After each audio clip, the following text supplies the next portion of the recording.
Drama की शुरुआत एक फैक्ट्री से होती है जहां एक वर्कर अपना हाथ काटने ही वाला होता है। तभी वहां पियो सेयोंग-इल पहुंचता है और उसे उकसाता है कि इंश्योरेंस पेपर्स के लिए ऐसा करना जरूरी है, और अगले ही पल वो वर्कर सच में अपनी उंगली काट देता है। इस तरह पियो सेयोंग-इल बिना किसी पछतावे के लोगों की जिंदगी से खेलकर इंश्योरेंस फ्रॉड करता है। इसी बीच एंट्री होती है चा वू-सियो की, जो एक इंश्योरेंस फ्रॉड इन्वेस्टिगेटर है। वह सीधे उस सैलून में पहुंचता है जहाँ पियो सेयोंग-इल आराम से बैठा होता है। शांत लेकिन ठंडी आवाज में वो साफ कहता है कि उसे ऐसे लोग बिल्कुल पसंद नहीं जो पैसों के लिए इंसानों की जिंदगी को सिर्फ एक सौदे की तरह देखते हैं। और फिर अचानक वो उसके ऊपर गर्म पानी डाल देता है। माहौल एकदम हिंसक हो जाता है। दोनों के बीच जबरदस्त हाथापाई होती है। चा वू-सियोक उसे दबोचकर पूछता है, अगर मैं तुम्हारी उंगली काट दूं तो तुम्हें कितना इंश्योरेंस मिलेगा। दूसरी ओर हान सेओला अपने काम में डूबी हुई है। वो लकड़ी से एक खूबसूरत चिड़िया बना रही होती है, लेकिन उसी दौरान उसकी उंगली कट जाती है। खून की हल्की सी लकीर के बीच उसका चेहरा बिल्कुल शांत रहता है, जैसे दर्द उसके लिए कोई नई बात नहीं। चा वू-सियोक ऑफिस पहुंचता है जहाँ उसकी तारीफ भी होती है और डांट भी, क्योंकि उसके तरीके नियमों से अलग है। तभी उसे एक बच्ची चेरिन के बारे में पता चलता है जो बुरी तरह जल चुकी है। वह तुरंत अस्पताल पहुंचता है। वहाँ उसकी माँ रोती हुई दिखती है, लेकिन उसकी आंखों में सच्चाई नहीं, सिर्फ लालच नजर आता है। जब वो चेरिन से मिलता है तो उसका दिल अंदर से हिल जाता है। पूरी बॉडी पट्टियों में लिपटी, एक आंख खो चुकी, और फिर भी वो मुस्कुरा रही है। फ्लैशबैक में सामने आता है कि पहले भी उसकी आंख के बदले इंश्योरेंस क्लेम लिया गया था। बच्ची इसे एक्सीडेंट बताती है, लेकिन चा वू-सियोक समझ जाता है कि ये झूठ है। बाहर आकर वो उसकी माँ को देखता है जो नई कार की टेस्ट ड्राइव बुक कर रही होती है। उसका गुस्सा फूट पड़ता है। वो उसे साफ कह देता है कि वो माँ कहलाने के लायक नहीं है और उसे जेल तक पहुंचाकर ही रहेगा। इधर एक अलग दुनिया दिखती है, रॉयल ऑक्शन हाउस, जहाँ हाई प्रोफाइल नीलामी की तैयारी चल रही है। वहीं किम यून जी को इंट्रोड्यूस किया जाता है, जो इस पूरी जगह की अहम कड़ी है। तभी अचानक हान सेओला वहाँ आती है और बिना कुछ सोचे हाथ में पकड़े टूल से एक महंगी पेंटिंग को फाड़ देती है। सब सन्न रह जाते हैं। जब उसे सवाल किया जाता है तो सच सामने आता है, वो पेंटिंग नकली थी। उसने सबको बड़ी बेइज्जती से बचा लिया, लेकिन फिर भी माहौल में तनाव बना रहता है। उधर चा वू-सियोक अपनी बहन के फ्यूनरल होम में खड़ा है। उसकी आंखों के सामने उसकी राख है और दिल में अधूरा सच। फ्लैशबैक में पता चलता है कि उसकी बहन की मौत हो चुकी है, लेकिन उसका बॉयफ्रेंड यून सेयोंग-जाe उस वक्त भी अजीब तरह से मुस्कुरा रहा था। उसे शक था कि ये हादसा नहीं है, क्योंकि अगर उसकी बहन मरती है तो इंश्योरेंस का पैसा सीधे यून सेयोंग-जाe को मिलता। लेकिन पुलिस और कोर्ट ने इसे सिर्फ एक्सीडेंट मान लिया। उसे मामूली सजा मिली और सच वहीं दब गया। इसी दौरान गोंग जू योंग, जो एक सख्त डिटेक्टिव है, केस में जुड़ता है, लेकिन चा वू-सियोक के अंदर अब कुछ बदल चुका है। वो ठान लेता है अब उसे कोई भी बेवकूफ नहीं बना पाएगा। वापस ऑक्शन हाउस में भारी बोली के बीच एक खास पेंटिंग आर यूनिवर्स को बेक जुनब्योम खरीद लेता है, एक रहस्यमयी और प्रभावशाली शख्स। लेकिन उसकी नजरें बार बार हान सेओला पर ही टिक जाती हैं। रॉयल ऑक्शन हाउस की चमक के पीछे हालात धीरे धीरे उलझते जा रहे थे। उसी रात किम यून जी हद से ज्यादा पी चुकी होती है। बार ओनर, जो हान सेओला की दोस्त है, उसे बताती है कि वो अभी भी काम पर है और शायद अंदर ही अंदर उससे जलती भी है। हान सेओला साइड में चली जाती है। तभी बेक जुनब्योम उसके पास आता है और उसे धन्यवाद देता है। दोनों के बीच एक अजीब सा कनेक्शन बनता है। वो कहती है कि वो किसी का चेहरा नहीं भूलती, लेकिन तभी किम यून जी बीच में आ जाती है। यह दखल बेक जुनब्योम को बिल्कुल पसंद नहीं आता, और जब वो अपना कार्ड देती है तो वह उसे मसल देता है। मेकअप रूम में हान सेओला चुपके से दवा लेने वाली होती है, लेकिन किम यून जी के आते ही छुपा देती है। माहौल अचानक टकराव में बदल जाता है। किम यून जी साफ कहती है कि वो जल्द ही चीफ ऑक्शनर बनेगी और उसकी जगह ले लेगी। हान सेओला सिर्फ हल्की मुस्कान के साथ जवाब देती है, अभी तुम उसके लायक नहीं हो। उधर चा वू-सियोक को अचानक किम यून जी का कॉल आता है। उसकी आवाज में घबराहट होती है। वो बताती है कि एक इंश्योरेंस फ्रॉड असल में मर्डर है, लेकिन उसे एक्सीडेंट बना दिया गया है। वो पुलिस पर भरोसा नहीं करती और उससे मिलने को कहती है। चा वू-सियोक जब गोंग जू योंग के साथ वहाँ पहुँचता है, तभी अचानक ऊपर से एक बॉडी गिरती है और वो किम यून जी होती है। सबसे अजीब बात यह होती है कि उसी वक्त उसके फोन से कॉल आ रहा होता है, जैसे उसने आखिरी पल में मदद मांगी हो। जांच में कई शक वाली बातें सामने आती हैं, गर्दन दबाने के निशान, होंठों पर बाइट मार्क्स, लेकिन सबूत न होने के कारण केस को एक्सीडेंट या सुसाइड मान लिया जाता है। यह बात चा वू-सियोक को अंदर से झकझोर देती है। जो लड़की 1 घंटे पहले सच बताने के लिए उसे कॉल कर रही थी, वो अचानक खुद अपनी जान नहीं ले सकती। इधर अस्पताल में चेरिन अब भी अपनी माँ को बचाने के लिए झूठ बोल रही होती है। कानून के पास कुछ करने का कोई ठोस आधार नहीं है, लेकिन फिर भी चा वू-सियोक उसे अकेला नहीं छोड़ता। और तभी एक छुपी हुई सच्चाई सामने आती है। उस रात सीढ़ियों के पास बार ऑनर ने ही किम यून जी को धक्का दिया था। बिल्डिंग के बाहर लोग फूल रखकर शोक मना रहे होते हैं, लेकिन अंदर माहौल कुछ और ही कहानी कह रहा होता है। चा वू-सियोक अंदर जाता है और एक आदमी को पेंटिंग ले जाते हुए देखता है। शक होते ही वो उसके पीछे पीछे चलता है और उसी रास्ते से 12वें फ्लोर तक पहुंच जाता है। वहाँ एक कमरे में अचानक लाइट बंद हो जाती है। तभी हान सेओला आती है, शीशे के सामने खुद को ठीक करती है और बिना कुछ कहे चली जाती है। चा वू-सियोक नोटिस करता है कि वो शीशा सिर्फ रिफ्लेक्शन दिखाता है, आर पार कुछ नहीं दिखता और लाइट्स ऑटोमेटिक है। इसी बीच हान सेओला चेयरवुमन किम सेओने से मिलती है और पुलिस आने की खबर मिलते ही खुद उन्हें हैंडल करने चली जाती है। सामने होते हैं गोंग जू योंग और उनकी टीम। सवाल सीधे होते हैं, लेकिन जवाब बहुत सीमित। वो वीआईपी लिस्ट शेयर करने से मना कर देती है और साफ कहती है यह एक्सीडेंट है, मर्डर नहीं, इसलिए उतना ही सहयोग मिलेगा जितना जरूरी है। बात खत्म होते ही वो वॉशरूम में जाती है, गहरी सांसें लेती है और चुपके से अपनी दवा लेती है। जैसे वो बाहर से जितनी मजबूत दिखती है, अंदर से उतनी ही टूटी हुई है। उधर चा वू-सियोक इमरजेंसी सीढ़ियों तक पहुंचता है, जहाँ कोई सीसीटीवी नहीं है। उसे यकीन हो जाता है कि किम यून जी यहीं से गिरी होगी। बाहर आते ही उसकी भिड़ंत गोंग जू योंग से हो जाती है। दोनों के बीच पुरानी खींचतान साफ नजर आती है। एक सच ढूंढना चाहता है, दूसरा सिस्टम के दायरे में रहना। बाद में गोंग जू योंग उसे बताती है कि किम यून जी डिप्रेशन डिप्रेशन का इलाज करवा रही थी, इसलिए केस को एक्सीडेंट माना जा रहा है। लेकिन चा वू सियोक के मन में शक और गहरा हो जाता है। वह हान सेओला के बारे में जानकारी निकालता है और समझता है कि वो कोई आम इंसान नहीं, रॉयल ऑक्शन की पहली फीमेल चीफ ऑक्शनर और बहुत कुछ छुपाए हुए। फ्यूनरल होम में दोनों एक ही जगह मौजूद होते हैं। वहाँ यह भी पता चलता है कि किम यून जी को चीफ ऑक्शनर बनाने का वादा किया गया था। बाहर जब हान सेओला की कार स्टार्ट नहीं होती तो चा वू सियोक उसकी मदद करता है। वो बस एक हल्की सी IOU कहकर चली जाती है, लेकिन उसके जाते ही सवाल और गहरे हो जाते हैं। जांच में सामने आता है कि यून सुंग जे, जो उसका एक्स मंगेतर था, 10 दिन पहले मर चुका है। उसने 700 मिलियन वॉन की पॉलिसी ली थी, लेकिन हान सेओला ने उसे हाल ही में कैंसिल कर दिया। अगर वो पॉलिसी एक्टिव रहती तो उसकी मौत के बाद सारा पैसा उसी को मिलता, लेकिन उसने क्लेम तक नहीं किया। घर पर अकेले हान सेओला अपने पुराने पलों के वीडियो देखती है। कैमरे के सामने मुस्कान और कैमरे के बंद होते ही खालीपन। फिर वो बालकनी में खड़ी होकर शहर को देखती है, जैसे सब कुछ उसके हाथ में होते हुए भी कुछ भी उसका नहीं। अगली सुबह चा वू सियोक एक बात साफ समझ जाता है। किम यून जी जिस केस के बारे में बताना चाहती थी वो कोई छोटा फ्रॉड नहीं, बल्कि ऐसा मर्डर है जिसे एक्सीडेंट बनाकर छुपाया गया है। जब वो ये सब गोंग जू योंग के साथ जोड़ता है, एक्स की मौत, पॉलिसी कैंसिल और कोई क्लेम नहीं, तो तस्वीर और उलझ जाती है। क्योंकि अगर किम यून जी सच सामने लाती तो शायद किसी की पूरी दुनिया बिखर जाती। बताया जाता है कि हान सेओला का एक्स यून सुंग जे एक यॉट ट्रिप के दौरान डूबकर मर गया था। यह बात खुद में ही कई सवाल छोड़ जाती है। इसी बीच चा वू सियोक सीधे उससे मिलता है और खुद को इंट्रोड्यूस करता है। वह एक इंश्योरेंस इन्वेस्टिगेटर है और किम यून जी उसकी क्लाइंट थी। उसे शक है कि यह सीधा मर्डर है। हान सेओला हल्की मुस्कान के साथ जवाब देती है, आप ऐसे बात कर रहे हैं जैसे कोई डिटेक्टिव हो, मैंने पुलिस को सब बता दिया है। लेकिन चा वू सियोक रुकने वाला नहीं था। वह सीधा कहता है, आपने ये नहीं बताया कि वह आपकी कंपटीटर थी। वह हंसकर इसे नजरअंदाज कर देती है, जैसे यह बात उसके लिए कोई मायने ही नहीं रखती। फिर बात पैसों और पावर पर आ जाती है। चा वू सियोक पूछता है, इतने पैसे के बीच रहकर कैसा लगता है? वह शांत स्वर में कहती है, मैं सिर्फ एक ऑफिस वर्कर हूँ, वो पैसा मेरा नहीं है। लेकिन जब वह उसके लाइफस्टाइल पर सवाल उठाता है तो वह साफ कह देती है, लोग सिर्फ बाहर की चीजें देखते हैं। जैसे ही वह जाने लगती है, पीछे से एक नाम उसे रोक देता है, यून सुंग जे, और माहौल अचानक भारी हो जाता है। उधर गोंग जू योंग को एक अनजान कॉल आता है, जिसमें बदली हुई आवाज साफ कहती है, किम यून जी का मर्डर हुआ है। चा वू सियोक फिर से हान सेओला को घेरता है, तुम्हारे एक्स की मौत, 700 मिलियन की पॉलिसी और तुम बेनिफिशियरी, क्या तुम्हें पता था कि उसने पॉलिसी कैंसिल कर दी थी? वह बिना हिचक जवाब देती है, हाँ। वह आगे कहता है, अगर वह पॉलिसी एक्टिव रहती तो तुम्हें सब कुछ मिल जाता। लेकिन वह ठंडे अंदाज में कहती है, मैं 200 मिलियन के लिए किसी का मर्डर नहीं करूंगी, और इसका किम यून जी से क्या लेना देना। दोनों के बीच एक खामोश टकराव होता है, जहाँ शब्द कम लेकिन शक बहुत ज्यादा है। और तभी सच्चाई की एक झलक मिलती है। जिस वक्त किम यून जी नीचे गिरी, उस छत पर हान सेओला खुद मौजूद थी। कहानी यहीं से और गहरी हो जाती है। कुछ समय बाद हान सेओला दवा लेकर सो रही होती है, तभी डू यून ह्यू का कॉल आता है। वह बताता है कि यून सुंग जे अब इस दुनिया में नहीं रहा। वह तुरंत वहाँ पहुँचती है, लाश की पहचान करती है, लेकिन उसकी आंखों में एक आंसू तक नहीं होता। वहीं चा वू सियोक उससे बात कर रहा होता है कि डू यून ह्यू बीच में आ जाता है, जैसे उसे बचाना चाहता हो। लेकिन चा वू सियोक समझ जाता है कि वह यून सुंग जे को जानता था और उसे अपना कार्ड दे देता है। बाद में बार में बातचीत के दौरान यह सामने आता है कि दोनों किम यून जी और यून सुंग जे का इंश्योरेंस एक ही कंपनी में था। डू यून ह्यू को याद आता है कि उसने अपनी कंपनी का नाम सायरन रखा था, ऐसी आवाज जो लोगों को खींचती है और अंत में खत्म कर देती है। वह खुद मानता है, उसे अब हान सेओला बिल्कुल अजनबी लगने लगी है। इधर चा वू सियोक टाइमलाइन जोड़ता है, पहले यून सुंग जे की मौत, फिर कुछ ही दिनों बाद किम यून जी की। कड़ियां जुड़ने लगती हैं। जब हान सेओला खुद किम यून जी का सामान लेकर उसके घर जाती है तो वहाँ चा वू सियोक पहले से मौजूद होता है। दोनों एक दूसरे को चुपचाप परखते हैं। कमरे के अंदर चा वू सियोक को एक कार्ड मिलता है, जबकि दूसरी ओर हान सेओला एक कैलेंडर देखती है जिसमें किम यून जी की पूरी दिनचर्या लिखी होती है और वह उसे चुपचाप अपने पास रख लेती है। बाहर आकर जब किम यून जी की माँ उसके बारे में बात करती है तो एक बात साफ हो जाती है, वह अचानक इस दुनिया में आई थी और शायद उतनी सीधी नहीं थी जितनी दिखती थी। चा वू सियोक बार बार सवाल करता है, हर एंगल से उसे घेरने की कोशिश करता है, लेकिन हर बार हान सेओला जवाब को ऐसे मोड़ देती है कि सच सामने आते आते भी छुप जाता है। एम यून जी की माँ एक नई बात बताती है, उसकी जिंदगी में कोई आदमी था जिसकी वजह से वो अक्सर परेशान रहती थी, लेकिन उसने कभी खुलकर कुछ नहीं बताया। जब चा वू सियोक इस बारे में हान सेओला से पूछता है तो वह साफ इनकार कर देती है। बाहर आते ही हान सेओला गुस्से में कहती है कि अभी अभी बेटी खो चुकी माँ के सामने उसे नीचा दिखाने की जरूरत नहीं थी। लेकिन चा वू सियोक ठंडे लहजे में जवाब देता है, उसे कैसे पता कि वो सब सच था या सिर्फ दिखावा। वह जाते जाते एक बात छोड़ जाती है, कभी कभी जो विक्टिम दिखता है वो असल में विक्टिम नहीं होता। उधर चा वू सियोक को जो कार्ड मिला था वो यून सुंग जे के रेस्टोरेंट का निकलता है। इसी बीच डिटेक्टिव्स को भी पता चलता है कि किम यून जी ने उसे कई बार कॉल किया था। जांच के साथ साथ चा वू सियोक अपने तरीके से काम करता है। वह इंश्योरेंस फ्रॉड करने वाले गिरोह को फंसाता है, लेकिन चाल ऐसी चलता है कि वे खुद ही डरकर एक्सीडेंट कर बैठते हैं और पकड़े जाते हैं। उसी दौरान उसे यह भी पता चलता है कि जब यून सुंग जे की लाश मिली थी तब हान सेओला ने कोई भावना नहीं दिखाई थी, जैसे उस मौत का उस पर कोई असर ही न हुआ हो। दूसरी ओर हान सेओला अकेले बैठी अपने अतीत में खो जाती है। यॉट का एक छोटा सा लॉकेट उसे अपने एक्स की याद दिलाता है और वो पल जब उसने खुद कहा था कि उसने इंश्योरेंस पॉलिसी कैंसिल कर दी है, यह याद आते ही वह लॉकेट फेंक देती है, जैसे उस रिश्ते से भी खुद को अलग कर रही हो। फिर वह चेयरवुमन किम सेओन आए से मिलती है। बातचीत में साफ होता है कि किम यून जी का परिवार उनके लिए खतरा बन सकता था, लेकिन अब हालात काबू में है। जब उससे उसकी निजी जिंदगी के बारे में पूछा जाता है तो वह बस इतना कहती है, वह खुद को काम में उलझाकर सब भूलने की कोशिश कर रही है। उधर चा वू सियोक यून सुंग जे के रेस्टोरेंट पहुंचता है। वहां से उसे एक अहम सुराग मिलता है। किम यून जी उसकी मौत से एक दिन पहले वहीं आई थी और कुछ बताना चाहती थी। डॉकयार्ड में जहां यून सुंगजाई की लाश मिली थी उसकी मुलाकात गोंग जू योंग से होती है। दोनों के बीच बहस छिड़ जाती है। एक सच के पीछे भाग रहा है, दूसरा उसे भ्रम कहता है। लेकिन इस टकराव के पीछे चा वू सियोक का दर्द छुपा है, अपनी बहन की मौत का अधूरा सच जो अब तक उसे चैन से जीने नहीं देता। रात में वह और हन सेओला आमने सामने बैठे हैं। वह सीधे सवाल करता है, क्या तुम्हें पता था कि किम यून जी और यून सुंगजाई मिलते थे? वह हंसकर टाल देती है, लेकिन माहौल भारी हो जाता है। चा वू सियोक बताता है कि किम यून जी ने उसे खुद कॉल करके कहा था एक मर्डर को एक्सीडेंट बनाकर छुपाया गया है और 1 घंटे बाद वो खुद मर गई। अब सवाल सीधा है, क्या ये सब जुड़ा हुआ है? जब वह उससे पूछता है क्या तुमने उन दोनों को मारा है, तो हन सेओला बस मुस्कुरा देती है बिना किसी जवाब के। और तभी एक झलक सामने आती है, वह पल जब उसने खुद किम यून जी और यून सुंगजाई को साथ देखा था। नींद से उठते ही उसकी नजर उस कैलेंडर पर जाती है जिसमें वही तारीख लिखी है जिस दिन वो उसी डॉग के पास मौजूद थी। चा वू सियोक अब भी उलझन में है। वह गोंगजू योंग से कहता है उसे नहीं लगता कि हन सेओला को उस अफेयर के बारे में पता था। या तो वह झूठ बोल रही है या खुद को पूरी तरह सच मानने पर मजबूर कर चुकी है। गोंगजू योंग साफ कहती है पक्का कुछ नहीं कहा जा सका क्योंकि जिनसे जवाब मिल सकते थे वो अब जिंदा नहीं है। रॉयल ऑनेक्शन पहुंचते ही माहौल बदल चुका होता है। लोग आपस में फुसफुसा रहे होते हैं कि हान सेओला ने किम यून जी को बुली किया और उसी वजह से उसकी मौत हुई। मैनेजिंग डायरेक्टर भी उसे सोशल मीडिया दिखाकर दबाव डालता है, लेकिन वह तंज कसते हुए सब पलट देती है जैसे उसे किसी की परवाह ही न हो। उधर डू यून ह्यू भी यह सब देख रहा होता है। उसकी बहन उससे सवाल करती है, क्या अभी तुम्हें लगता है कि हन सेओला निर्दोष है? वह उसे बचाता है, लेकिन अंदर कहीं न कहीं शक की दरार पड़ चुकी होती है। दूसरी तरफ अस्पताल में चेरेन आखिर टूट जाती है। वह डरते हुए पूछती है, अगर वह सच बता दे तो क्या उसकी माँ उसे छोड़ देगी? चा वू सियोक सच्चाई छुपाता नहीं। हाँ, ऐसा हो सकता है, लेकिन वह उसे प्रोटेक्ट करेगा। और उसी पल बच्ची सच बोल देती है। अब केस साफ हो जाता है, लेकिन चा वू सियोक जानता है सच हमेशा जीत नहीं दिलाता, कभी कभी सब कुछ छीन भी लेता है। इसी बीच एक और चौंकाने वाली जानकारी सामने आती है। हन सेओला के नाम पर एक और इंश्योरेंस पॉलिसी थी जो चॉय यांग हो ने ली थी और वह भी मर चुका है। उसने 500 मिलियन वॉन की पॉलिसी ली थी, लेकिन मौत से पहले कैंसिल कर दी। अब तस्वीर खतरनाक लगने लगी। उसके पिछले मंगेतर एक एक करके मर चुके हैं। जब चा वू सियोक गहराई में जाता है तो उसे पता चलता है कि हन सेओला डिप्रेशन का इलाज करवा रही थी। उसका एक पुराना प्रेमी भी था जो सीरिया में एक हमले में मारा गया था। उसकी मौत के बाद ही उसकी जिंदगी टूट गई और तभी चॉय यांग हो उसकी जिंदगी में आया। जैसे जैसे सच सामने आता है, चा वू सियोक के दिमाग में एक खतरनाक शक जन्म लेने लगता है। क्या यह सब सिर्फ हादसे हैं या फिर किसी ने बहुत सोच समझकर इन्हें हादसा बनाया है? और इसी सवाल के साथ उसकी नजर फिर उसी सच्चाई पर टिक जाती है। वो लोग जो पैसों के लिए इंसानी जिंदगी से खेलते हैं। जैसे जैसे वह आगे बढ़ता है, शक की सुई बार बार हन सेओला पर जाकर टिकी है। उसके पिछले रिश्ते और हर बार मौत और हर बार इंश्योरेंस जुड़ा हुआ। जब वह सीधे उससे सवाल करता है तो वह बिना घबराए जवाब देती है। अगर सब पॉलिसी कैंसिल हो चुकी थी तो उसे क्या मिला? लेकिन चा वू सियोक के लिए यह सिर्फ संयोग नहीं हो सकता। वह साफ कह देता है वह पीछे नहीं हटेगा और हन सेओला भी उसे चेतावनी देती है कि वह उसकी जिंदगी से दूर रहे। उधर एक पुराना वीडियो सामने आता है जिसमें हन सेओला और किम यून जी के बीच टकराव दिखता है। पूरा ऑफिस अब उसी के खिलाफ हो चुका है, लेकिन वह बिना किसी असर के अपना काम करती रहती है। दूसरी तरफ ऑक्शन हाउस के अंदर भी खेल और गहरा है। मैनेजिंग डायरेक्टर और किम सियोन के बीच सत्ता की लड़ाई साफ दिखती है और हन सेओला उनके बीच अपने पत्ते संभाल कर खेल रही है। साथ ही डिटेक्टिव्स को एक और अहम सुराग मिलता है। उस रात हन सेओला 12वें फ्लोर तक गई थी, लेकिन उसके बाद का कोई फुटेज नहीं है। मतलब वह छत तक पहुंची या नहीं, ये अब भी एक रहस्य है। और अब जांच का दायरा और बढ़ चुका है क्योंकि सामने आ चुका है हन सेओला के अतीत में सिर्फ एक नहीं बल्कि कई मौतें जुड़ी हुई हैं। गोंगजू योंग साफ कहती है अभी सबसे जरूरी उस कॉल करने वाले को ढूंढना है। दोनों उसी जगह पहुंचते हैं जहां से कॉल हुआ था, लेकिन वहां कोई सीसीटीवी नहीं होता। तभी चा वू सियोक की नजर पास खड़ी एक वैन पर जाती है जिसके डैशकैम से वो फुटेज निकलवा लेता है। फुटेज में पता चलता है कॉल एक औरत ने किया था, लेकिन उसने एक आदमी की रिकॉर्डिंग चलाकर बात की थी। यानी कोई सच्चाई जानता है और छुपा भी रहा है। उधर हन सेओला को एक गिफ्ट मिलता है। अंदर वाइन होती है जिस पर सायरन का निशान और यून सुंगजाई का नाम लिखा होता है, वही जो मर चुका है। यह देखकर वह घबरा जाती है और तुरंत पता लगाने लगती है कि यह किसने भेजा। जांच उसे सीधे डू यून ह्यू तक ले जाती है। वह बताता है यह वाइन उसने भेजी, लेकिन अपने मन से नहीं, यून सुंगजाई के कहने पर। अगर उसके साथ कुछ हो जाए तो यह गिफ्ट उसे पहुंचाना था। यह सुनकर माहौल और भारी हो जाता है। तभी उसकी बहन ताना मारती है, क्या वह सच में निर्दोष है? और पहली बार शक खुलकर सामने आने लगता है। दूसरी तरफ चा वू सियोक अब एक नया कदम उठाता है। वह रॉयल ऑक्शन में अकाउंट मैनेजर बनकर एंट्री लेता है। अब वह सीधे हन सेओला के करीब है। लिफ्ट में दोनों आमने सामने होते हैं। बातों बातों में वह उसे चुपता हुआ सवाल करता है, तुम्हें तो हर ब्लाइंड स्पॉट पता होगा जहाँ से कोई बिना कैमरे में आए छत तक जा सके। हन सेओला बिना घबराए उसे पूरा सिस्टम दिखाती है, हर कैमरा, हर पेंटिंग, हर रिस्क। लेकिन दोनों के बीच अब साफ है, यह सिर्फ बातचीत नहीं, एक माइंड गेम है। जब वह पूछता है किम यून जी क्या सच बताने वाली थी, तो वह पलट कर कहती है, शायद यह कि मेरे साथ जुड़े हर आदमी की मौत क्यों हो जाती है। दोनों एक दूसरे को देखते हैं, सवाल वही है, सच क्या है? उधर चा वू सियोक पार्किंग में जाकर किम यून जी की कार ढूंढ लेता है। अंदर उसे कुछ अहम चीजें मिलती हैं, एक दूरबीन, पार्किंग पास और एक होटल की कार्ड। यानी मामला जितना दिख रहा था उससे कहीं ज्यादा गहरा है। दूसरी तरफ हन सेओला खुद भी टूट रही है। बाहर से मजबूत दिखने वाली ये औरत अंदर से सवालों में घिरी हुई है। क्या ये सब सच में सिर्फ किस्मत है या कोई खेल चल रहा है? चा वू सियोक को जो की कार्ड मिलता है वह अपने राइट हैंड को दे देता है। अब यह उसका पहला बड़ा असाइनमेंट है। दूसरी तरफ हन सेओला स्टिलर पेंटिंग की तलाश में लग जाती है। उसे पता चलता है कि एक अमीर कलेक्टर के पास वह पेंटिंग हो सकती है और सुराग उसे सीधे बेक जुनबेओम तक ले जाता है। दोनों एक प्राइवेट रूम में मिलते हैं। हन सेओला उसे पेंटिंग दिखाती है और भरोसे की बात करती है, जबकि बेक जुनबेओम अपने अलग ही अंदाज में बात करता है। उसके शब्दों में एक अजीब सी कहानी और इशारा छुपा होता है। जब वह उससे स्टिलर पेंटिंग मांगती है और प्रॉफिट का ऑफर देती है तो वह साफ समझ जाता है यह सिर्फ बिजनेस नहीं है। वह पूछता है क्या तुम्हें मुझ में कोई दिलचस्पी नहीं, लेकिन हान सेओला हमेशा की तरह मुस्कान के पीछे सब छुपा लेती है। उधर गोंग जू यंग कॉल करने वाले की तलाश में सीसीटीवी और मेट्रो डेटा चेक कर रही होती है और चा वू सियोक अपने तरीके से डिलीवरी नेटवर्क की मदद से आखिरकार उस होटल तक पहुंच जाता है जहां से सुराग जुड़ा है। इसी बीच पुलिस स्टेशन में एक बड़ा खुलासा होता है। डू यून ह्यू की बहन यून है सामने आती है और कहती है कि उसने अपनी आंखों से देखा है हान सेओला ही कातिल है। दूसरी तरफ चा वू सियोक होटल के रूम तक पहुंच जाता है। वह एक एक कमरा चेक करता है और आखिरकार एक दरवाजा खुल जाता है। अंदर से उसे एक अजीब सच्चाई मिलती है। यह वही जगह है जहाँ से किम यून जी छुपकर हान सेओला पर नजर रखती थी। बालकनी से साफ दिखता है सीधे उसके घर के अंदर तक, यानी कोई लंबे समय से उसे देख रहा था, समझ रहा था, शायद उसका इंतजार कर रहा था। वह पूरे कमरे की तलाशी लेता है लेकिन सब खाली, बस एक फोन मिलता है जैसे कोई आखिरी सुराग छोड़ गया हो। उधर यून हाय बताती है कि उस रात उसने हान सेओला को छत से घबराकर नीचे आते देखा था। वह पहले इसलिए चुप रही क्योंकि उसे डर था कहीं उसके भाई के साथ भी वही न हो जो बाकी लोगों के साथ हुआ। अब तस्वीर और साफ होने लगती है। हर किसी के पास अपना अपना सच है और हर सच आधा है। चा वू सियोक के पास सबूत कम है लेकिन शक मजबूत, और अब मामला सिर्फ एक मौत का नहीं बल्कि उस छिपी हुई नजर का है जो दूर से सब देख रही थी और सही वक्त का इंतजार कर रही थी। ऑक्शन से ठीक पहले हान सेओला तैयार होकर बाहर निकलती है, तभी चा वू सियोक उसे रोकता है। वह कहता है तुम्हें नहीं जानना कि किम यून जी तुम्हारे बारे में कितना कुछ जानती थी, लेकिन वह शांत रहती है। अब जानकर भी क्या बदल जाएगा, और सीधे ऑक्शन की तरफ बढ़ जाती है। ऑन एक्शन शुरू होता है लेकिन सब कुछ साफ तौर पर सेट किया हुआ लगता है। चेयरवुमन किम सेओन आए और मैनेजिंग डायरेक्टर मिलकर कीमतें बढ़वाते हैं ताकि पेंटिंग्स ऊंची कीमत पर बिके। जैसे ही ऑक्शन खत्म होता है अचानक पुलिस पहुंचती है और हान सेओला को किम यून जी के मर्डर केस में अरेस्ट कर लिया जाता है। पूछताछ में टाइमलाइन सामने आती है। वह 12वें फ्लोर पर गई थी और कुछ ही मिनट बाद किम यून जी गिर गई। पहले वह इनकार करती है लेकिन फिर मानती है वह वहाँ गई थी। उसने किम यून जी को ढूंढा, छत तक भी गई, लेकिन जब तक वह पहुंची तब तक वह कूद चुकी थी। डर के कारण वह वहाँ से भाग गई। पुलिस उसके जवाबों पर भरोसा नहीं करती। उधर बैक जुनबेओम यह खबर सुनकर बस मुस्कुरा देता है जैसे उसे पहले से सब पता हो। डू यून ह्यूक उससे मिलने आता है। उसे यकीन है कि वह निर्दोष है चाहे उसकी बहन गवाही दे रही हो। वह उसके कान में कुछ कहती है लेकिन कोई नहीं सुन पाता कि उसने क्या कहा। दूसरी तरफ चा वू सियोक लगातार सबूत जुटा रहा होता है। उसे एक मेमोरी कार्ड मिलता है और यहीं से केस पलट जाता है। वीडियो में साफ दिखता है कि जिस समय किम यून जी गिरी उस समय हान सेओला एक अलग जगह से बाहर निकल रही थी, मतलब वह उस वक्त छत पर हो ही नहीं सकती थी। यह सबसे बड़ा सबूत बन जाता है। पुलिस को मजबूरन उसे छोड़ना पड़ता है, लेकिन अब सवाल और गहरा हो चुका है। अगर हान सेओला ने नहीं किया तो फिर असली कातिल कौन है? बाहर आते ही हान सेओला की मुलाकात चा वू सियोक से होती है। वह उसे हल्के से धन्यवाद देती है लेकिन उसी वक्त गोंग जू यंग बता देती है कि केस अब सुसाइड मानकर बंद किया जा रहा है। चा वू सियोक को यह बात बिल्कुल सही नहीं लगती, लेकिन हान सेओला ऐसे रिएक्ट करती है जैसे उसे कोई फर्क ही नहीं पड़ता। अगले ही दिन वह फिर से रॉयल ऑक्शन में काम पर लौट आती है जैसे कुछ हुआ ही न हो। लेकिन चा वू सियोक के लिए यह मामला अभी खत्म नहीं हुआ। वह अपने हैकर से ऑडियो फाइल्स निकलवाता है जो सब हान सेओला से जुड़ी होती है। साथ ही वह अपने पुराने केस के संदिग्ध हांसू को भी ट्रेस करवाता है क्योंकि उसकी बहन की मौत का सच अभी भी अधूरा है। इसी दौरान वह उसी अपार्टमेंट से हान सेओला पर नजर रखता है जहाँ से पहले किम यून जी उसे देखती थी। वह नोटिस करता है कि वहाँ से एक और शख्स जुड़ा हुआ है, एक डॉक्टर। यहीं से एक बड़ी कड़ी जुड़ती है। चो यंग हो उसका दूसरा मंगेतर जो एक साइकेट्रिस्ट था। जांच में सामने आता है कि हान सेओला डिप्रेशन का इलाज करवा रही थी और उसी दौरान यह रिश्ता शुरू हुआ। लेकिन यह रिश्ता सामान्य नहीं था। फ्लैशबैक में दिखा है डॉक्टर उसकी कमजोरी का फायदा उठाता था, उसे गलत तरीके से छूता था। उधर नर्स बताती है कि उससे पहले वह एक टीवी रिपोर्टर को डेट कर रहा था और वह रिपोर्टर कोई और नहीं किम यून जी थी। यानी अब तस्वीर साफ होने लगती है। किम यून जी, चो यंग हो और हान सेओला तीनों एक खतरनाक रिश्ते में जुड़े हुए थे। धीरे धीरे किम यून जी ऑब्सेसिव हो गई थी। उसे लगने लगा था कि हान सेओला ने उससे सब कुछ छीन लिया। इधर हान सेओला बाहर से जितनी शांत दिखती है अंदर उतनी ही टूटी हुई है। नींद नहीं आती, दवाइयों का असर खत्म हो चुका है और अतीत उसे छोड़ नहीं रहा। वह डॉक्टर के पास जाती है जहाँ उसे आखिरी बार दवा दी जाती है और थेरेपी की सलाह मिलती है, लेकिन वह मना कर देती है। उधर चा वू सियोक जब यह सब जोड़ता है तो उसे समझ आता है किम यून जी सिर्फ इंश्योरेंस फ्रॉड नहीं बल्कि इस रिश्ते की सच्चाई के पीछे थी। और जब वह हान सेओला से कहता है कि किम यून जी उसे स्टॉक कर रही थी पैसों के लिए नहीं बल्कि उस डॉक्टर की वजह से, चा वू सियोक सीधे हान सेओला से कहता है शायद किम यून जी को लगा होगा कि डॉक्टर के साथ उसका कोई फ्यूचर नहीं है और तुमने उससे सब कुछ छीन लिया। इसी वजह से वह तुमसे ऑब्सेस्ड हो गई, तुम्हें फॉलो करने लगी, यहाँ तक कि टीवी एंकर से इंटर्न बनकर रॉयल ऑक्शन तक पहुंच गई। हान सेओला शांत लेकिन टूटी हुई आवाज में कहती है तो क्या इसी वजह से उसने खुद को खत्म कर लिया? लेकिन चा वू सियोक मानने को तैयार नहीं। हो सकता है किसी और ने उसे मारा हो, पर सवाल यह है कि तुम्हें क्या मिला? तुम्हारे तीनों एक्स मर चुके हैं। इस बार हान सेओला टूट जाती है। वह कहती है उसे कभी कुछ नहीं मिला, उसने सिर्फ सब कुछ खोया है। यह कहकर वह जाने लगती है लेकिन अचानक बेहोश हो जाती है। चा वू सियोक उसे संभालता है और डॉक्टर बताते हैं कि वह इंसोम्निया की दवाइयों पर है जो अब उस पर असर भी नहीं कर रही। कुछ देर बाद वह गायब हो जाती और सीधे बैक जुनबेओम के पास पहुंचती है। वह एक आग वाली पेंटिंग देख रही होती है और यही एक बड़ा सच सामने आता है। उसके माता पिता की मौत एक फायर एक्सीडेंट में हुई थी और वह अकेली बची थी। उस आग ने सिर्फ उसका परिवार नहीं छीना बल्कि शायद उसकी पूरी जिंदगी बदल दी। बैक जुनबेओम उससे डील की बात करता है लेकिन साथ ही पर्सनल इंटरेस्ट भी दिखाता है। हान सेओला साफ मना कर देती है। वह बिजनेस और पर्सनल चीजों को मिक्स नहीं करती। आखिरकार डील तय हो जाती है लेकिन टेंशन वही बना रहता है। दूसरी तरफ चा वू सियोक ऑडियो रिकॉर्डिंग सुनता है जहाँ बार ओनर उसे समझा रही होती है कि वह रो सकती है, लेकिन हान सेओला मानती है उसने अपने पेरेंट्स की मौत पर भी नहीं रोया और शायद वह खुद को ही दोष देती है। वह कहती है वह टूट नहीं सकती, उसे सर्वाइव करना है क्योंकि वह पहले भी बच चुकी है। यही बात चावू सेओक को अंदर तक हिला देती है। जब वह डू यून ह्यूक से उसके पास्ट के बारे में पूछता है तो वह ज्यादा कुछ नहीं बताता, बस इतना कि उसकी जिंदगी हमेशा से मुश्किल रही है। लेकिन उसकी बहन यून हाय साफ कहती है वह चौहान फैमिली फायर केस की सर्वाइवर है और उसके आसपास जो भी आता है वह बर्बाद हो जाता है। अब चावू सेओक के अंदर भी कॉन्फ्लिक्ट शुरू हो जाता है, क्या वह सच में खतरनाक है या सिर्फ बदकिस्मत। वह गोंगजू योंग से कहता है शायद यह सब मर्डर नहीं बल्कि एक के बाद एक होने वाली ट्रेजेडीज है, जैसे उसकी अपनी बहन के साथ हुआ था और शायद वो खुद भी उसे गलत समझ रहा है। उधर हन सेओला घर लौटी है और एक बड़ा फैसला लेती है, वह अपनी दवाइयाँ फेंक देती है। फिर वह तैयार होती है क्योंकि उसे यून सुंग जाए के मेमोरियल पर जाना है। मेमोरियल में माहौल भारी है। यून सुंग जाए की माँ सबके सामने हन सेओला पर गुस्सा निकालती है, कहती है कि उसके बेटे ने सबके खिलाफ जाकर उसे शादी की और अगर वो उसे नहीं मिलता तो आज जिंदा होता। ये सब चावू सेओक दूर खड़े होकर देख रहा होता है। तभी यून सुंग जाए का भाई उसे अलग ले जाकर एक और शक जताता है, इंश्योरेंस पॉलिसी जो मरने से ठीक पहले कैंसिल कर दी गई। वह बताता है कि उस दिन एक औरत भी आई थी जो बार बार पॉलिसी की बात कर रही थी और वह औरत कोई और नहीं किम यून जी थी। अब शक और गहरा हो जाता है। वह सीधे हान सेओला पर आरोप लगाता है कि उसने पैसे के लिए सब किया। उसी दौरान चावू सेओक बीच में आता है और खुद को इंश्योरेंस इन्वेस्टिगेटर बताकर मामला संभालता है। भीड़ से दूर अकेली खड़ी हन सेओला अपने अतीत में खो जाती है। वह अपनी शादी की अंगूठी उतारकर फेंक देती है, जैसे उस रिश्ते की आखिरी डोर भी खत्म कर रही हो। पीछे से चावू सेओक आता है और पूछता है क्या ये सब सिर्फ बैड लक है। इस बार हन सेओला टूट जाती है, आंसू पहली बार खुलकर बहते हैं और अचानक वह एक खतरनाक कदम उठाने की कोशिश करती है, लेकिन चावू सेओक उसका हाथ पकड़ लेता है, उसे रोकता है और अपने पास खींच लेता है। वह कहती है अगर वह गायब हो जाए तो सब खत्म हो जाएगा, लेकिन चावू सेओक साफ कहता है वह उसके बारे में सब कुछ जानना चाहता है, सच। दोनों की आंखों में आंसू है और पहली बार उनके बीच सिर्फ शक नहीं एक कनेक्शन भी दिखता है। इसके बाद हान सेओला चुपचाप वहाँ से चली जाती है, लेकिन चावू सेओक अब और ज्यादा जुड़ चुका है। वह उसका पीछा करता है, उसकी हर हरकत समझने की कोशिश करता है। दूसरी तरफ रॉयल ऑक्शन में खेल और तेज हो जाता है। मैनेजिंग डायरेक्टर बेक जुन बेयोम से स्टिलर पेंटिंग के लिए डील करना चाहता है, लेकिन उसे पता चलता है वह डील पहले ही हन सेओला के साथ हो चुकी है। बेक जुन बेयोम उसे एक बड़ा ऑफर देता है, नई आर्ट कंपनी का सीईओ बनने का, शेयर और डबल सैलरी के साथ, लेकिन हन सेओला मना कर देती है क्योंकि उसके लिए पैसा सबसे बड़ा मकसद नहीं है। यह बात बेक जुन बेयोम को और ज्यादा क्यूरियस बना देती है, आखिर उसका असली मकसद क्या है। उधर चावू सेओक उसके अतीत की गहराई में उतरता है, उसके पुराने घर, उसके माता पिता की मौत और तभी वहाँ डू यून ह्यूक भी आ जाता है। डू यून ह्यूक साफ कहता है अब और मत खोदो उसके अतीत को, वह पहले ही बहुत कुछ झेल चुकी है। लेकिन चावू सेओक रुकने वाला नहीं, उसके लिए सच जानना जरूरी है। तब डू यून ह्यूक उसे एक वेयर हाउस में ले जाता है जहाँ उसका अंडर वाटर फोटोग्राफी का सामान रखा होता है और वहीं वह एक ऐसा सच बताता है जो सब बदल देता है। बचपन में उसने अपनी आंखों से देखा था हन सेओला के माता पिता कर्ज में डूबे हुए थे, लोन शार्क्स उन्हें परेशान करते थे और एक दिन उन्होंने गर्म आयरन उसके कंधे पर लगा दी, लेकिन वह न चीखी न रोई, बस सब सहती रही। कुछ ही दिनों बाद उस घर में आग लग गई और वह अकेली जिंदा बची। यह सुनकर चावू सेओक समझ जाता है यह सिर्फ दुख नहीं बल्कि दर्द से बनी हुई एक जिंदगी है। जब वह पूछता है ये दोस्ती है या प्यार, तो डू यून ह्यूक कहता है ये उससे भी बढ़कर है। दूसरी तरफ हान सेओला अब भी अपने लक्ष्य पर फोकस है। वह चेयरवुमन किम सेओ नाई को बताती है कि स्टिलर पेंटिंग फाइनल हो चुकी है और इस बार ऑक्शन में रिकॉर्ड टूटेगा। उधर बार में बैठा चावू सेओक पहली बार उसका दूसरा चेहरा सुनता है। बार ओनर बताती है वह बचपन से उसे जानती है और वह लड़की अंदर से पूरी तरह टूट चुकी है। उसने अपने माता पिता खोए, अपना पहला प्यार खोया और तब से दवाइयों पर जी रही है। उसकी ठंडी पर्सनैलिटी असल में दर्द को छुपाने का तरीका है और पैसे उसके लिए कभी मायने नहीं रखते थे। यही बात चावू सेओक को अंदर से हिला देती है। रात में वह फिर उसी होटल रूम में जाता है जहाँ से कभी किम यून जी उसे देखती थी। वह रिकॉर्डिंग सुनता है जहाँ हन सेओला कहती है उसे आज भी वही सपना आता है जब उसने यून सुंग जाए की लाश देखी थी। वह टूट चुकी है लेकिन फिर भी खुद को काम में झोंक कर जिंदा रख रही है। उसी वक्त वह बाहर आती है और दोनों एक दूसरे को नोटिस करते हैं, एक पल के लिए जैसे दोनों समझते हैं कि वे क्या कर रहे हैं और क्यों। दूसरी तरफ रॉयल ऑक्शन में तैयारी तेज हो रही है, आर्ट पीसेस सेट हो रहे हैं और तभी एक छोटा सा हादसा, यून हे के हाथ से एक आर्ट पीस गिर जाता है। सब उस पर गुस्सा करते हैं लेकिन हन सेओला नहीं, वह उसे डांटती भी नहीं, बस चुप रहती है। आर्ट पीस टूटने के बाद हन सेओला तुरंत सबको संभालती है, इंश्योरेंस क्लेम करने को कहती है और खुद आर्टिस्ट से बात करने चली जाती है। लेकिन जाते जाते वह यून हे को साइड में ले जाकर पूछती है क्या यह जानबूझकर किया गया था। यून हे ताना मारते हुए जवाब देती है कैसा लगता है जब तुम कुछ साबित नहीं कर पाते, जैसे तुम नहीं कर पाई कि तुमने यून सुंग जाए और किम यून जी को मारा या नहीं। यह सुनकर भी हन सेओला खुद को संभालती है, वह सिर्फ इतना कहती है पर्सनल चीजों को अलग रखो, एक आर्टिस्ट के लिए उसका काम उसकी जिंदगी होता है। दूसरी तरफ मैनेजिंग डायरेक्टर यून हे को डांटता है, उसे सिर्फ प्रॉब्लम क्रिएट करने को कहा था, सब कुछ बर्बाद करने को नहीं। लेकिन यून हे भी साफ धमकी देती है अगर उसे निकाला गया तो वह सब कुछ बाहर ला देगी। इधर चावू सेओक और हान सेओला साथ में आर्टिस्ट के पास जाते हैं। रास्ते में वह उससे पूछता है क्या यह सब जानबूझकर हुआ था, लेकिन हान सेओला उसे रोक देती है। वह हर चीज को शकी नजर से देखता है और उसे लाइन क्रॉस नहीं करनी चाहिए। वह यह भी साफ कर देती है उसे पता है कि वह उसे छुपकर देख रहा था उसी अपार्टमेंट से। आर्टिस्ट के पास पहुंचकर हान सेओला घुटनों पर बैठकर माफी मांगती है। आर्टिस्ट गुस्से में ऑनेक्शन कैंसिल करने की बात करता है लेकिन वह उससे विनती करती है 2 दिन में फिर से वही पेंटिंग बनाने की कोशिश करे। जब आर्टिस्ट रंग तैयार करने के लिए आग जलाता है तो हान सेओला अचानक फ्रीज हो जाती है। उसकी आंखों में वही पुराना डर लौट आता है, उस आग का जिसमें उसने सब कुछ खोया था। चावू सेओक ये सब नोटिस करता है और पहली बार उसका शक थोड़ा नरम पड़ता है। वो उसकी मदद करता है, रंग निकाल कर देता है और दोनों मिलकर आर्टिस्ट की मदद करते हैं। थोड़ी देर बाद हान सेओला कॉफी लेने बाहर जाती है लेकिन आग की यादें उसे फिर से तोड़ देती है। वह बाहर बैठ जाती है अकेली और चावू सेओक उसके पास आता है। अब उसके मन में सवाल है, एक पल वह हार मानने को तैयार थी और दूसरे ही पल इतनी मजबूती से खड़ी है। वह पूछता है तुम आखिर हो क्या इतनी स्ट्रॉन्ग, और अगले ही पल इतनी कमजोर। हान सेओला हल्की सी मुस्कान के साथ जवाब देती है यही तो जिंदगी है और फिर वह उससे एक सीधा सवाल करती है, क्या तुम मेरे लिए सॉरी फील करते हो? चाबू सियोक आखिर मान लेता है, शायद हांसियोला पैसे के लिए ये सब नहीं कर रही, बल्कि कोई है जो जानबूझकर उसके आसपास के लोगों को खत्म कर रहा है और वह खुद सिर्फ एक विक्टिम है। यह सुनकर हांसियोला पहली बार राहत महसूस करती है, जैसे किसी ने आखिरकार उसे समझा हो। चाबू सियोक साफ कहता है वह उसकी मदद करना चाहता है और वह पूछती है, क्या सच में तुम मुझ पर विश्वास करते हो? वह हाँ कह देता है और यहीं से दोनों के बीच एक नया रिश्ता बनना शुरू होता है। लेकिन दूसरी तरफ गोंग जू योंग को कुछ और ही दिख रहा है। वह चाबू सियोक के घर पहुंचती है और वहाँ उसे किम यून जी का फोन मिल जाता है, जिसमें हांसियोला की सारी रिकॉर्डिंग होती है। अब उसे समझ आता है चाबू सियोक सच्चाई जानते हुए भी उसे पुलिस को नहीं दे रहा, क्योंकि वह अब इमोशनल हो चुका है। वह उसे सीधे कहती है, तुम अब इस केस में न्यूट्रल नहीं रहे, तुम उसके लिए सिंपैथी फील कर रहे हो और ऑब्सेस्ड हो गए हो। दोनों के बीच टकराव होता है और वह चली जाती है। लेकिन चाबू सियोक के दिमाग में अब एक नई सोच चल रही है, अगर जो भी उससे प्यार करता है वही मरता है तो अगला कौन होगा, और शायद वही इस राज की चाबी बनेगा। उधर पुलिस को सीसीटीवी में एक नया सुराग मिलता है, कोई छत की तरफ रिकॉर्डिंग कर रहा था, मतलब कोई और भी उस रात वहाँ मौजूद था। अब चाबू सियोक साफ समझ जाता है कातिल कोई ऐसा है जो हांसियोला को बहुत करीब से जानता है और उसके आसपास के मर्दों को टारगेट कर रहा है। जब वह यह बात उससे शेयर करता है तो वह कड़वा सच सामने आता है, कातिल का मकसद शायद उसकी खुशी को खत्म करना है। और तभी चाबू सियोक एक खतरनाक फैसला लेता है, वह खुद को उसका टारगेट बनाना चाहता है। वह कहता है अगर अगला आदमी मरने वाला है तो वह वही आदमी बनना चाहता है। यह सुनकर हांसियोला भी हैरान रह जाती है, लेकिन वह मना नहीं करती, बल्कि कहती है वह भी सच जानना चाहती है। अब दोनों साथ मिलकर खेल खेलने वाले हैं, खतरनाक खेल। इसी दौरान वे बैक जुनबियोम के घर पहुंचते हैं। वहाँ माहौल अलग ही है, बातों में मिठास लेकिन अंदर छुपा हुआ कुछ और। ड्रिंक के दौरान चाबू सियोक नोटिस करता है वाइन की बोतल पर वही सायरन का निशान है जो पहले भी यून सुंग जे के साथ जुड़ा था, यानी कड़ी अब यहाँ तक पहुँच चुकी है। बैक जुनबियोम अपने दिल की बात भी रखता है, वह कहता है कि उसकी फीलिंग्स हांसियोला के लिए सच है। लेकिन उसी वक्त चाबू सियोक बीच में आ जाता है, जैसे उसे ऐसा पसंद नहीं। बाहर निकलते ही हांसियोला उसे चेतावनी देती है, यह एक बड़ा बिजनेस है, इसे खराब मत करो। चाबू सियोक जानबूझकर बैक जुनबियोम के सामने एक्टिंग करता है। वह अचानक हांसियोला को अपनी तरफ खींचता है, जैसे उसे फर्क नहीं पड़ता कि कौन देख रहा है। एक पल के लिए सब रुक जाता है, लेकिन अगला कदम और भी शॉकिंग होता है। हांसियोला खुद आगे बढ़कर उसे किस कर देती है। चाबू सियोक खुद हैरान रह जाता है और साइड में खड़ा बैक जुनबियोम ये सब देखता है। उसकी आंखों में साफ दर्द झलकता है, लेकिन वह कुछ नहीं कहता, बस चुपचाप वाइन पीता रहता है। उस एक पल के बाद सब बदल चुका है, दोनों अलग हो जाते हैं, लेकिन दोनों के दिमाग में वही किस घूम रही होती है। उधर चेयरवुमन खुश है, लेकिन मैनेजिंग डायरेक्टर गुस्से में है। खेल अंदर ही अंदर चल रहा है। इसी बीच चाबू सियोक को आखिरकार हांसियोला के माता पिता की इंश्योरेंस फाइल्स मिल जाती है और साथ ही पुलिस को भी एक बड़ा सुराग मिलता है, उस रात छत पर कोई और भी मौजूद था। जब वह ये सब लेकर हांसियोला के पास पहुंचता है तो सीधे सवाल करता है, तुम्हारे माता पिता ने आग से पहले पॉलिसी ली थी और तुम ही बेनिफिशियरी थी, तो सच क्या है, आग किसने लगाई? एक पल की खामोशी और फिर वह खुद मान लेती है, हाँ मैंने आग लगाई, मैंने उन्हें मारा। उसकी आंखों में आंसू होते हैं, लेकिन आवाज ठंडी रहती है। वह आगे कहती है, अगर यही सुनना चाहते थे तो सुन लिया, बाकी लोगों को भी मैंने ही मारा, अब तुम मानो या ना मानो मुझे फर्क नहीं पड़ता। और वह वहाँ से चली जाती है। लेकिन चाबू सियोक के अंदर यह बात बैठ नहीं रही, कुछ गड़बड़ है। दूसरी तरफ बार में बैठी हांसियोला अपने अतीत को याद करती है। डू यून ह्यूक उसे समझाता है ये सब उसकी गलती नहीं थी, वह बस गलत हालात में पैदा हुई थी और पहली बार उसका गिल्ट थोड़ा सा हल्का होता है। उधर पुलिस केस को दोबारा खोलती है, लेकिन सिर्फ एक दिन के लिए। अगर सबूत नहीं मिला तो सब खत्म। अब सबसे जरूरी चीज है उस रात की वीआईपी लिस्ट, क्योंकि अब साफ है ये सब सिर्फ हादसे नहीं है, कोई है जो हर चीज को प्लान कर रहा है। हांसियोला एक इंटरव्यू दे रही होती है जहाँ वह सायरन पेंटिंग के बारे में बात कर रही होती है, लेकिन इंटरव्यूअर जानबूझकर उसे असहज करने की कोशिश करती है, उसके पास्ट और उसके मरे हुए फियांसेस के बारे में सवाल पूछती है। फिर भी हांसियोला सब कुछ एक शांत मुस्कान के साथ संभाल लेती है, जैसे उसे ऐसे सवालों की आदत हो चुकी हो। लेकिन बाद में साफ हो जाता है ये इंटरव्यू प्लान किया गया था और मैनेजिंग डायरेक्टर इसके पीछे था। इसी बीच चाबू सियोक उससे फिर मिलकर सच जानने की कोशिश करता है, उसके परिवार के साथ उस दिन असल में क्या हुआ था। लेकिन हांसियोला साफ कह देती है सच सिर्फ उसे पता है और वह उसे कभी नहीं बताएगी। तभी उसे एक अजीब मैसेज मिलता है, उसके एक्स के साथ फोटो और एक क्यूआर कोड के साथ लोकेशन। वह घबरा जाती है और तुरंत वहाँ निकल जाती है, लेकिन इस बार चाबू सियोक उसे देख लेता है और उसका पीछा करता है। दोनों पहुंचते हैं फिलिक्स स्टोरेज, जहाँ माहौल पहले से ही अजीब है। वहीं बैक जुनबियोम भी मौजूद होता है, जो अपने आर्टवर्क के लिए स्टोरेज देख रहा होता है। अंदर जाते ही चीजें और सस्पिशियस हो जाती है। हांसियोला एक फोटो देखती है और उसी समय चाबू सियोक एक मास्क्ड आदमी को नोटिस करता है। वह उसे पकड़ने की कोशिश करता है, लेकिन वह भाग जाता है। उसी वक्त ऊपर से सामान गिरने वाला होता है। चाबू सियोक तुरंत दौड़कर हांसियोला को बचा लेता है, लेकिन उसके हाथ में चोट लग जाती है। अब साफ हो जाता है ये कोई एक्सीडेंट नहीं था, यह एक ट्रैप था। तभी बैक जुनबियोम भी वहाँ आ जाता है और उसकी सेक्रेटरी जो नर्स है उसका इलाज करती है। जब चाबू सियोक स्टोरेज के बारे में पूछता है तो कंपनी मना कर देती है, लेकिन बैक जुनबियोम दबाव डालता है, वरना वह डील कैंसिल कर देगा। बाहर निकलते ही टेंशन और बढ़ जाता है। चाबू सियोक सीधे पूछता है तुम यहाँ क्यों आई? हांसियोला कहती है उसे बुलाया गया था, ये एक ट्रैप था। अब पहली बार वह मानता है, वह अब उसे सस्पेक्ट की तरह नहीं देख रहा, बल्कि उसकी चिंता कर रहा है। वह साफ कहता है उसे पता है कि उसने अपने माता पिता को नहीं मारा और वह असली वजह जानना चाहता है। दूसरी तरफ पुलिस को वीआईपी लिस्ट मिल जाती है और उसमें बड़े नाम सामने आते हैं, बैक जुनबियोम, डू यून ह्यूक और शक अब और गहरा हो जाता है, खासकर डू यून ह्यूक पर, क्योंकि हर बार वही हांसियोला का एलिबाई बनता है। मतलब वह उसे बचा भी सकता है और शायद कुछ छुपा भी रहा है। इधर हांसियोला आखिरकार चाबू सियोक को बता देती है उसे जो मैसेज आया था अब साफ है, कोई है जो सबको मैनिपुलेट कर रहा है और ये सिर्फ खेल नहीं बल्कि एक केयरफुली प्लान ट्रैप है। चाबू सियोक समझ जाता है ये सब प्लान किया गया था। वह कहता है किसी ने जानबूझकर तुम्हें उस जगह बुलाया, हालात और खराब हो सकते थे। उसे शक होता है बैक जुनबियोम पर, लेकिन वह खुद भी कंफ्यूज है क्योंकि वहाँ उसने एक और मास्क्ड आदमी देखा था। मतलब साफ है कोई तीसरा भी है जो अब भी हांसियोला पर नजर रख रहा है। इसी बीच पार्किंग में उन्हें एक कार दिखती है। अंदर वही कैप वाला आदमी बैठा होता है और उनकी तस्वीरें खींच रहा होता है। अब खतरा सामने है। दोनों साथ में उसके घर जाते हैं और वहाँ चावू सियोक एक और चीज नोटिस करता है, वही साइरन वाली वाइन। हंसोला बताती है यह वाइन पहले उसके एक्स यून सुंगजे बनाता था और वही उसने बैक जुनबियोम के घर में भी देखी थी। मतलब सारे रास्ते एक दूसरे से जुड़े हुए हैं। उधर कोई अनजान शख्स उनके हर मूव की फोटो अपने फोन पर देख रहा होता है, जैसे वह पूरे खेल को दूर से कंट्रोल कर रहा हो। अब हंसोला पहली बार पूरी सच्चाई बताती है, उसका बचपन, उसका दर्द और वह आग। वह कहती है उसके घर पर हमेशा लोन शार्क आते थे, उसके पिता को मारते थे। जिंदगी में एक के बाद एक मुसीबतें आती रही। फिर एक दिन उसकी माँ ने उसे जबरदस्ती बाहर भेजा ताकि वह फिल्म देखने जाए, लेकिन उसे अजीब सा महसूस हुआ और वह वापस लौट आई। और तब उसने देखा उसके पिता जहर पी चुके थे, उसकी माँ जिंदा थी लेकिन टूटी हुई। उन्होंने घर में पेट्रोल छिड़क दिया था लेकिन लाइटर दूर गिर गया था। उसकी माँ ने इशारा किया और उस एक पल में हंसोला ने लाइटर जला दिया। उससे लगा इससे सारी परेशानियां खत्म हो जाएंगी। वह खुद भी उस आग में कूद गई, मरना चाहती थी लेकिन वह बच गई। और उसके माता पिता नहीं। उसकी आवाज टूट जाती है, वह खुद को दोष देती है लेकिन चावू सियोक उसे रोकता है। वह कहता है ये उसकी गलती नहीं थी, गलती उस दुनिया की थी जिसने एक बच्ची को ऐसा फैसला लेने पर मजबूर कर दिया। वह उसे गले लगाता है और पहली बार हंसोला खुलकर रोती है। उधर पुलिस को एक और बड़ा सुराग मिलता है। यून सुंगजे की मौत से एक दिन पहले उसकी यॉट रिपेयर के लिए लाई गई थी, मतलब उसकी मौत भी एक्सीडेंट नहीं हो सकती। इधर हंसोला भी जांच में लग जाती है। वह फिलिक्स स्टोरेज की पूरी डिटेल्स निकलवाती है और पता चलता है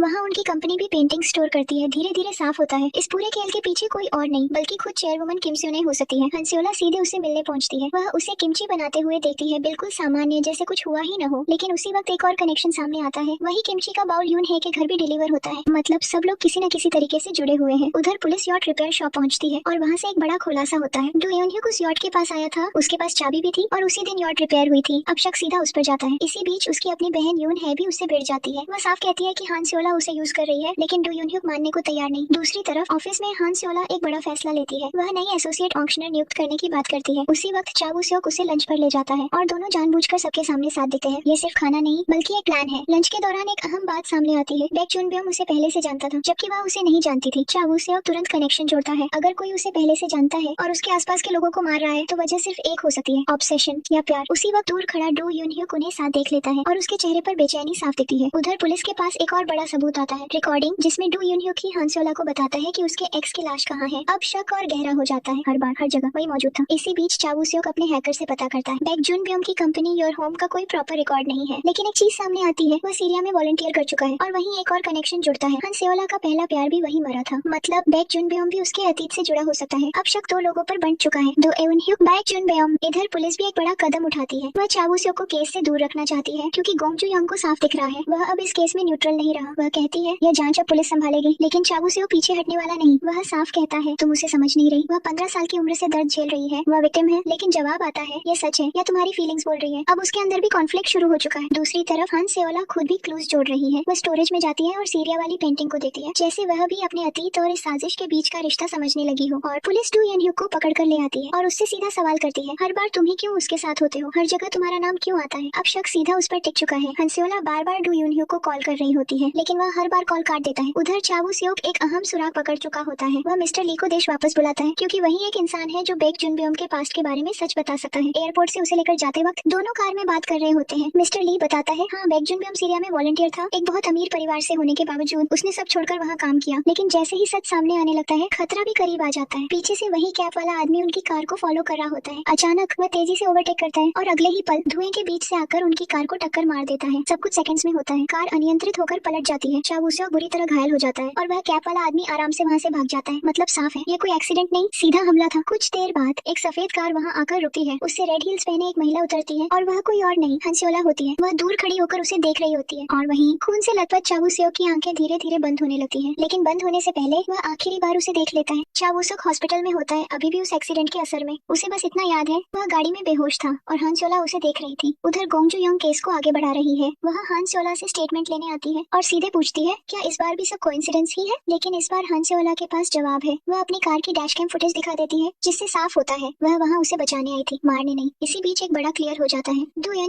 उस दिन स्टेशन पर था, मतलब वह यून सुंगजे की मौत में शामिल नहीं था। अब पहली बार पुलिस खुलकर मानती है कोई तीसरा इंसान है जो सब कुछ पीछे से कंट्रोल कर रहा है। डू यून रिहा हो जाता है लेकिन उसकी बहन उससे सवाल करती है तुमने नाव की मरम्मत क्यों करवाई। वह बस इतना कहता है हंसोला ने कहा था और चुप हो जाता है। उधर चावू सियोक कभी भी कोमा में है, लेकिन जैसे ही होश आता है मामला फिर से तेज हो जाता है। हंसोला उसे मिलने आती है लेकिन चुपचाप उनकी बातें सुनकर वापस जाने लगती है क्योंकि वह सुन लेती है अब भी लोग मानते हैं कि उसके पीछे कोई और है। और फिर चावू सियोक खुद कहता है मुझे यकीन है उसने कुछ नहीं किया। यह सुनकर वह रुकती नहीं, बस चुपचाप चली जाती है। बाद में जब दोनों आमने सामने सामने आते हैं, चावू सेओक उससे सीधा पूछता है, तुम वहाँ कैसे पहुंची? तब पहली बार पूरी सच्चाई सामने आती है। उसे एक पेंटिंग देखकर शक हुआ। वह एक महिला से मिलने गई, वहाँ से पता चला कि कांग जिन उसी दिन आ रहा है। वह एयरपोर्ट पहुंची और उसने देखा चावू सेओक और कांग जिन साथ थे और एक गाड़ी उनका पीछा कर रही थी। तब वह खुद भी उनका पीछा करने लगी और उसी के सामने वह कार आगे निकली और एक्सीडेंट हो गया। फ्लैशबैक में दिखता है एक्सीडेंट के बाद हांसेओला वापस आई और उसने खुद चावू सेओक को कार से बाहर निकाला, यानी उसने सच में उसे बचाया था। जब वह यह सुनता है, वह धीरे से कहता है, तो तुमने मेरी जान बचाई। लेकिन हांसेओला बस इतना कहती है, कोई भी होता तो यही करता। अब केस और भी पेचीदा हो जाता है। चावू सेओक बताता है, सीरिया में सूहो और बैक जुनब्योम साथ थे, मतलब ये कनेक्शन बहुत पुराना है। लेकिन इससे पहले कि वो पूरी बात बता पाता,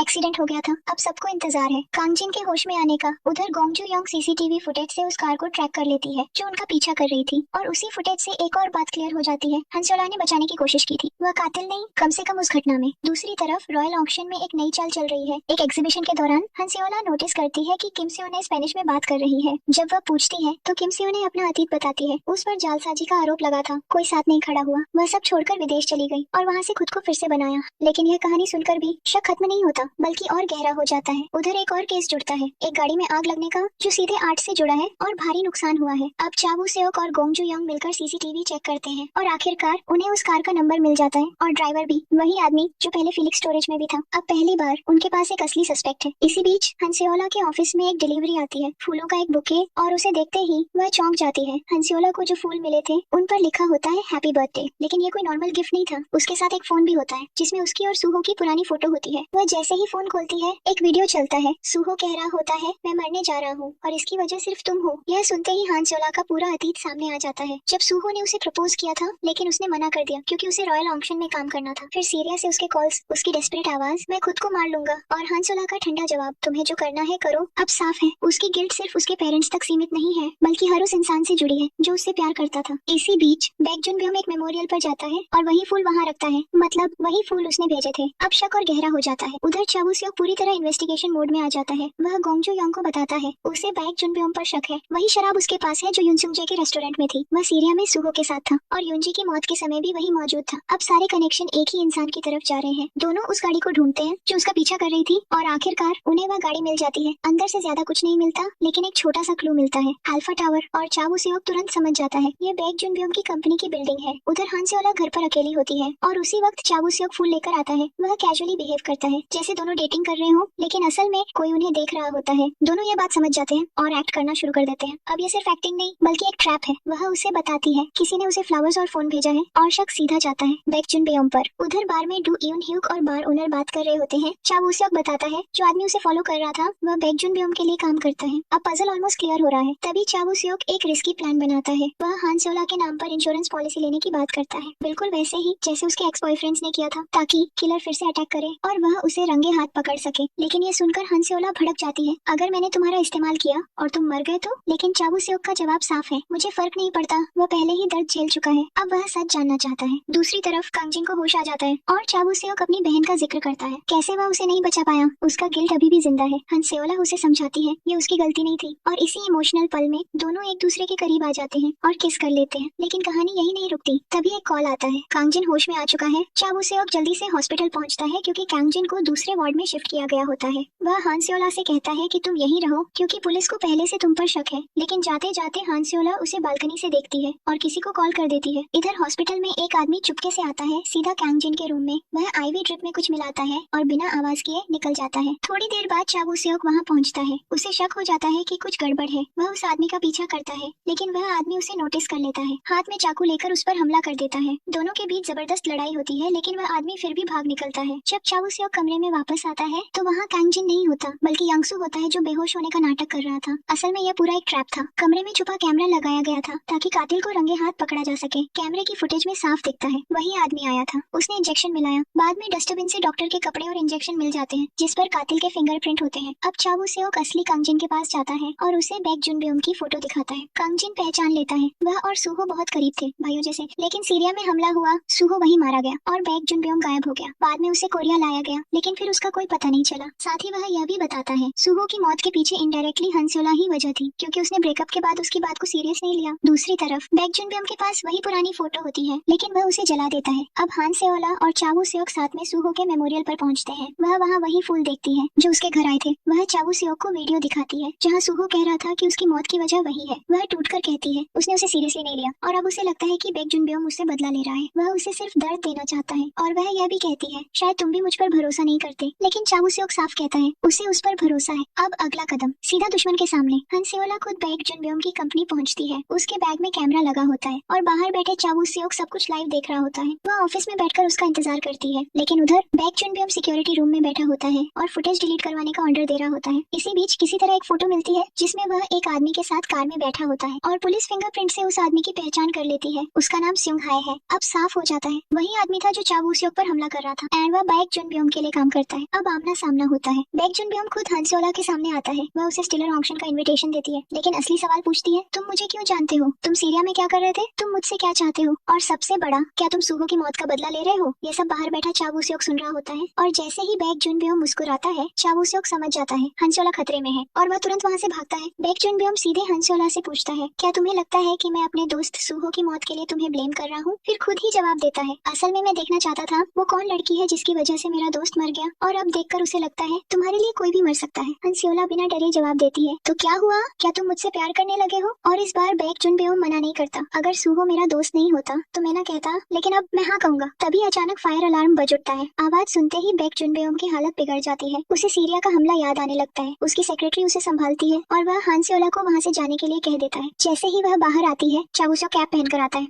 और उसे वहाँ से निकाल ले जाता है। उधर बेक जुनबेओम कैमरा फुटेज चेक करता है और साफ देख लेता है कि चावू सेओक ही उसे लेकर गया था और शायद उसी ने अलार्म बजाया था। गाड़ी में चावू सेओक उसे वह फोटो दिखाता है जिसमें सुंघे और बेक जुनबेओम साथ होते हैं। वह कहता है वही आदमी है जो उसके लिए काम कर रहा है। हन सेओला कहती है वह उसे और बातें निकलवा सकती थी, लेकिन चावू सेओक साफ कहता है उसने ही अलार्म बजाया क्योंकि उसे लगा कि वह खतरे में है। दूसरी तरफ बेक जुनबेओम किसी को कॉल करता है और कहता है तुम वहीं रहो, मैं यहाँ सब संभाल लूंगा। अब हन सेओला और चावू सेओक उसके घर पर होते हैं। वह कहती है अगर सुंघे उसके लिए काम कर रहा है तो उसने पहले भी किसी को मारा होगा, लेकिन सिर्फ बदला लेने के लिए इतना सब करना ये बहुत ज्यादा है। चावू सेओक कहता है हमें उसे प्रोवोक करना होगा, लेकिन हन सेओला मना करती है तुम अगला निशाना बन सकते हो। वह पूछता है क्या तुम मेरी चिंता कर रही हो, और वह बस चुपचाप हाँ में सिर हिला देती है। यह फोटो कांगजिन को भी दिखाई जाती है, लेकिन वह मानने से इनकार कर देता है। जुनबेओम ऐसा नहीं हो सकता, वो अच्छा इंसान था। पुलिस को भी यह फोटो मिलती है, लेकिन पियो सेओंगिल कहता है यह अरेस्ट के लिए काफी नहीं है। इसी बीच एक छोटा लेकिन इम्पोर्टेंट पल आता है। पियो सेओंगिल की पत्नी सियो योन खाना लेकर आती है और दीवार पर लगे सस्पेक्ट्स के फोटो को ध्यान से देखने लगती है, जिसे गोंग जू योंग नोटिस कर लेती है। उधर चावू सेओक अपनी कंपनी में एक नया केस देख रहा होता है, तयुंग ग्रुप का एक्सीडेंट,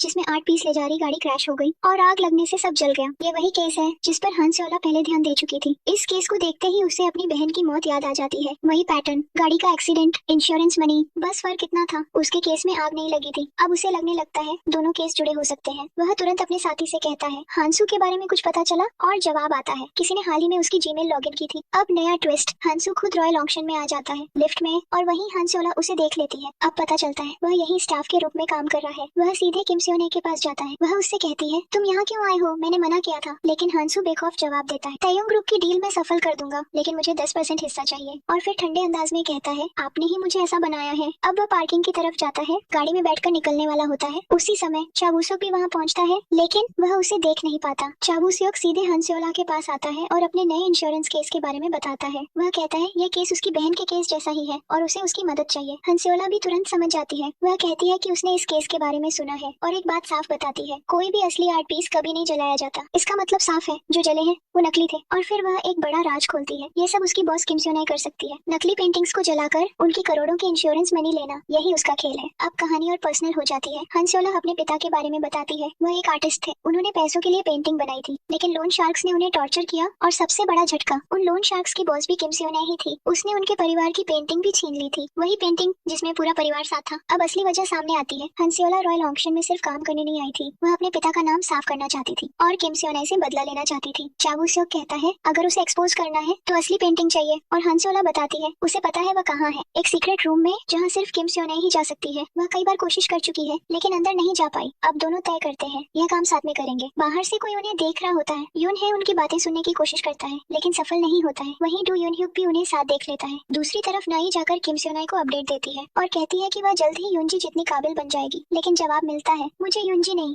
हंसोला जैसी चाहिए। इधर हंसोला को एक और बात परेशान कर रही होती है। बैक जुनबियोम को उसके पास के बारे में सब कैसे पता है? चावुस्योक उसे भरोसा दिलाता है, वह जल्द सब पता लगा लेगा। अब इन्वेस्टिगेशन और गहरी होती है। चावुस्योक एक पुरानी एम्प्लॉई से मिलता है जो पहले बैक जुनबियोम की कंपनी में काम करती थी। वह बताती है एक दिन सिक्योरिटी चेक में उसका सिस्टम उसे पहचान नहीं पाया, उसकी आइरिस डिटेक्ट नहीं हुई। फिर उसने पूरा सिस्टम बदलवा दिया और सारे एम्प्लॉइज को निकाल दिया। अब सबसे बड़ा शक उठता है, अगर सिस्टम उसकी पहचान नहीं कर पाया तो क्या वह असली बैक जुनबियोम है ही नहीं? यह बात वह कांगजिन को बताता है और दोनों समझ जाते हैं ये आदमी कोई और हो सकता है। इधर हंसेवाला भी पीछे नहीं है। वह डू यूनह्यूक से मिलती है और उसे फोटो दिखाती है जहाँ सूहो और बैक जुनबियोम साथ होते हैं। वह कहती है उसे शक है कि उसने कुछ किया है। डू यूनह्यूक कहता है तुमने मुझे पहले क्यों नहीं बताया, लेकिन वह साफ करती है वह सिर्फ इसलिए चावुस्योक की बात सुन रही है क्योंकि वह भी दर्द समझता है। अब दोनों मिलकर एक पुराने कॉलेज फ्रेंड से मिलते हैं। वह बताता है जब वह उससे मिला तो उसने उसे पहचानने से इनकार कर दिया और वह पूरी तरह बदल चुका था। इधर हॉस्पिटल में कांगजिन को एक और बात याद आती है, सीरिया में वॉलंटियर्स का डीएनए लिया जाता था। अब यही सबसे बड़ा सुराग बनता है, डीएनए से पता चल सकता है वह असली में कौन है। और आखिर में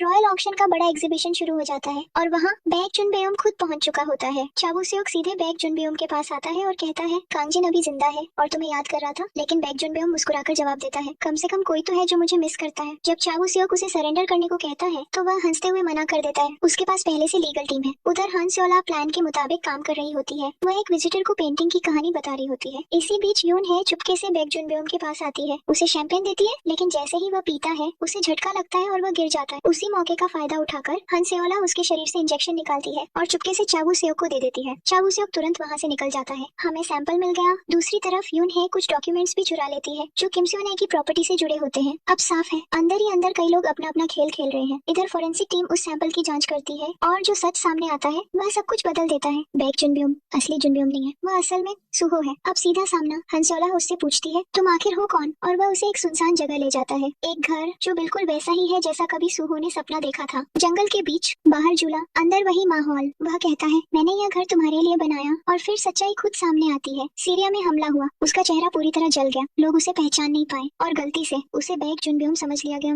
असल बैक जुनबियोम वही मर चुका था और कई सर्जरी के बाद सूहो जुनबियोम बन गया। उसकी सोच अब पूरी तरह बदल चुकी है। उसे लगता है हांसोला ने उसे पैसे के लिए छोड़ा, इसलिए वह उसे सब कुछ देना चाहता था, लेकिन अब वह उसे वापस पाना चाहता है किसी भी कीमत पर। वह जबरदस्ती करने लगता है, लेकिन हांसोला खुद को बचाने की कोशिश करती है। वह चिल्लाती है, भागने की कोशिश करती है। उधर चावुस्योक लगातार उसे कॉल कर रहा होता है, लेकिन कोई जवाब नहीं मिलता। तब वह समझ जाता है कुछ बहुत गलत हो रहा है। वह तुरंत पुलिस को कॉल करता है, जल्दी आओ और मुझे भी अरेस्ट कर लो। वह सीधे उस घर पर पहुंचता है, दरवाजा तोड़कर अंदर जाता है, लेकिन अंदर जो देखता है दीवारों पर हांसोला और उसके आसपास के लोगों की तस्वीरें होती है। मतलब सूहो काफी समय से उसकी निगरानी कर रहा था। तभी पुलिस भी वहाँ पहुँच जाती है और लोकेशन ट्रैक करते हुए उस जगह तक पहुँचती है। आखिर में जंगल के बाहर गोंगजुयोंग खून के निशानों को फॉलो करती है और वहाँ हंसेओला खड़ी होती है। उसके हाथ खून से भरे होते हैं और नीचे सूहो पड़ा होता है। ऐसा लगता है उसे उसी ने मार दिया है। उसी वक्त चावुस्योक वहाँ पहुँचता है और उसे उस हालत में देखता है। पास सीन में हम देखते हैं सूहो उसे जबरदस्ती करीब आने की कोशिश करता है, लेकिन हांसोला खुद को बचा लेती है। उसे एक हथियार मिल जाता है और वह साफ कहती है मुझसे दूर रहो। तभी अचानक पूरे घर की लाइट चली जाती है। कुछ सेकंड्स का अंधेरा, और जब हांसोला बाहर आती है सूहो जमीन पर पड़ा होता है। उसके शरीर में खंजर घुसा होता है। यहीं पर पुलिस पहुंचती है। गोंगजुयोंग उसे रोकती है, वहीं खड़ी रहो, हिलो मत। लेकिन हांसोला रुकती नहीं, वह आगे बढ़ती रहती है। तभी गोंगजुयोंग गोली चलाती है और जैसे ही वह उसे मारने वाली होती है चावुस्योक बीच में आ जाता है। गोली उसे नहीं लगती, बस उसके कंधे को छूकर निकल जाती है। हांसोला तुरंत उसकी तुम ठीक हो, लेकिन तभी पुलिस उसे गिरफ्तार कर लेती है। पियोसोंगेल साफ कह देता है होश में आओ, यहाँ किसी की मौत हुई है, और हांसोला को ले जाया जाता है। उधर चावुस्योक हार नहीं मानता, वह क्राइम सीन पर जाकर हर चीज जांचता है। हथियार वही नहीं था जो हांसोला के पास था, यानी यह मर्डर किसी और ने किया है। फिर उसे जमीन पर निशान मिलते हैं और समझ आता है वहाँ एक तीसरा इंसान भी था। वह जंगल में जाकर ट्रेस करता है, पेड़ पर खून के निशान मिलते हैं। अब यकीन हो जाता है असली किलर कोई और है। दूसरी तरफ रॉयल ऑक्शन में किम सेओने अपने फायदे की सोच रही होती है। हांसोला को बचाना होगा, नहीं तो हमारा डील खतरे में है। उधर डू यूनह्यूक और यूनहे उससे मिलने आते हैं, लेकिन हांसोला किसी से बात नहीं करती, वह पूरी तरह चुप हो जाती है। अब सबसे बड़ा खुलासा चावुस्योक पुलिस को बताता है बैक जुनबियोम असली में सूहो था। असली जुनबियोम सीरिया में मर चुका था, लेकिन पुलिस के लिए फर्क नहीं पड़ता, मौत हुई है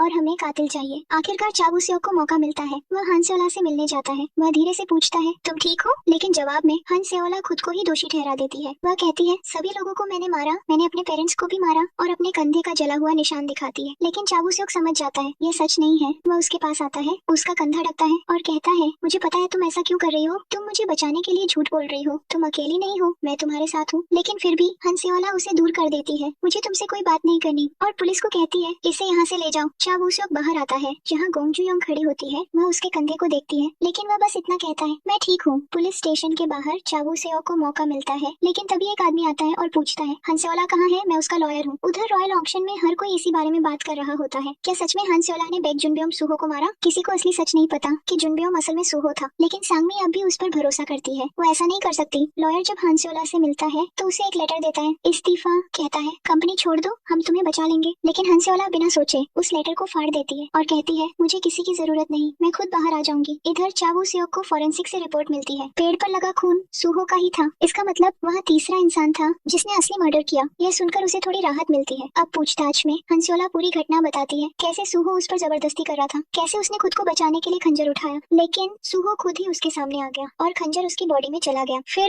लाइट चली गई, वह कुछ देर बाद बाहर आई और तब तक सूहो मर चुका था। जब गोंग जू योंग उससे पूछती है क्या वहाँ कोई तीसरा इंसान था, तो वह हल्का सा मुस्कुराकर कहती है, यह पता लगाना पुलिस का काम है। थोड़ी देर बाद रिपोर्ट कंफर्म कर देती है, वहाँ सच में तीसरा इंसान था जिसने सूहो को मारा और भाग गया। अब हंसियोला सिर्फ सस्पेक्ट रह जाती है और उसे छोड़ने का फैसला लिया जाता है। बाहर चा वू सियोक को खबर मिलती है, वह जल्द ही रिलीज हो जाएगी, लेकिन वह एक नई बात जोड़ता है, जिसने वाइन में कुछ मिलाया था उसे पहले से पता था कि सूहो को पीनट से एलर्जी है, मतलब किलर कोई ऐसा है जो उसे बहुत अच्छी तरह जानता था। रिहा होने से पहले गोंग जू योंग उसे एक बात कहती है, चा वू सियोक तुम्हारी सच में परवाह करता है, उसे इन सब से दूर रखना। जैसे ही हंसियोला बाहर आती है, चा वू सियोक वहीं उसका इंतजार कर रहा होता है। वह कहती है, मैं घर जाना चाहती हूँ, लेकिन वह रोक लेता है, अपराधी अभी बाहर है, वह तुम्हें मार सकता है। और आगे कहता है, अगर तुमने कुछ किया भी होगा तब भी मैं तुम्हारा साथ दूंगा, मैं सारे सबूत मिटा दूंगा। आखिरकार हंसियोला उसकी बात मान लेती है। दूर से डू यूनह्युक उन्हें साथ जाते हुए देख लेता है। कुछ समय बाद हंसियोला सो रही होती है और अचानक डर कर उठती है, उसे वही खौफनाक सीन याद आता है। वह बाहर आती है, चा वू सियोक किचन में खाना बना रहा होता है, वह जाना चाहती है लेकिन वह रोक देता है, पहले खाना खाओ, और दोनों साथ बैठकर खाना खाते हैं। उधर यूनहे बात करती है, हंसियोला के आसपास जो भी आता है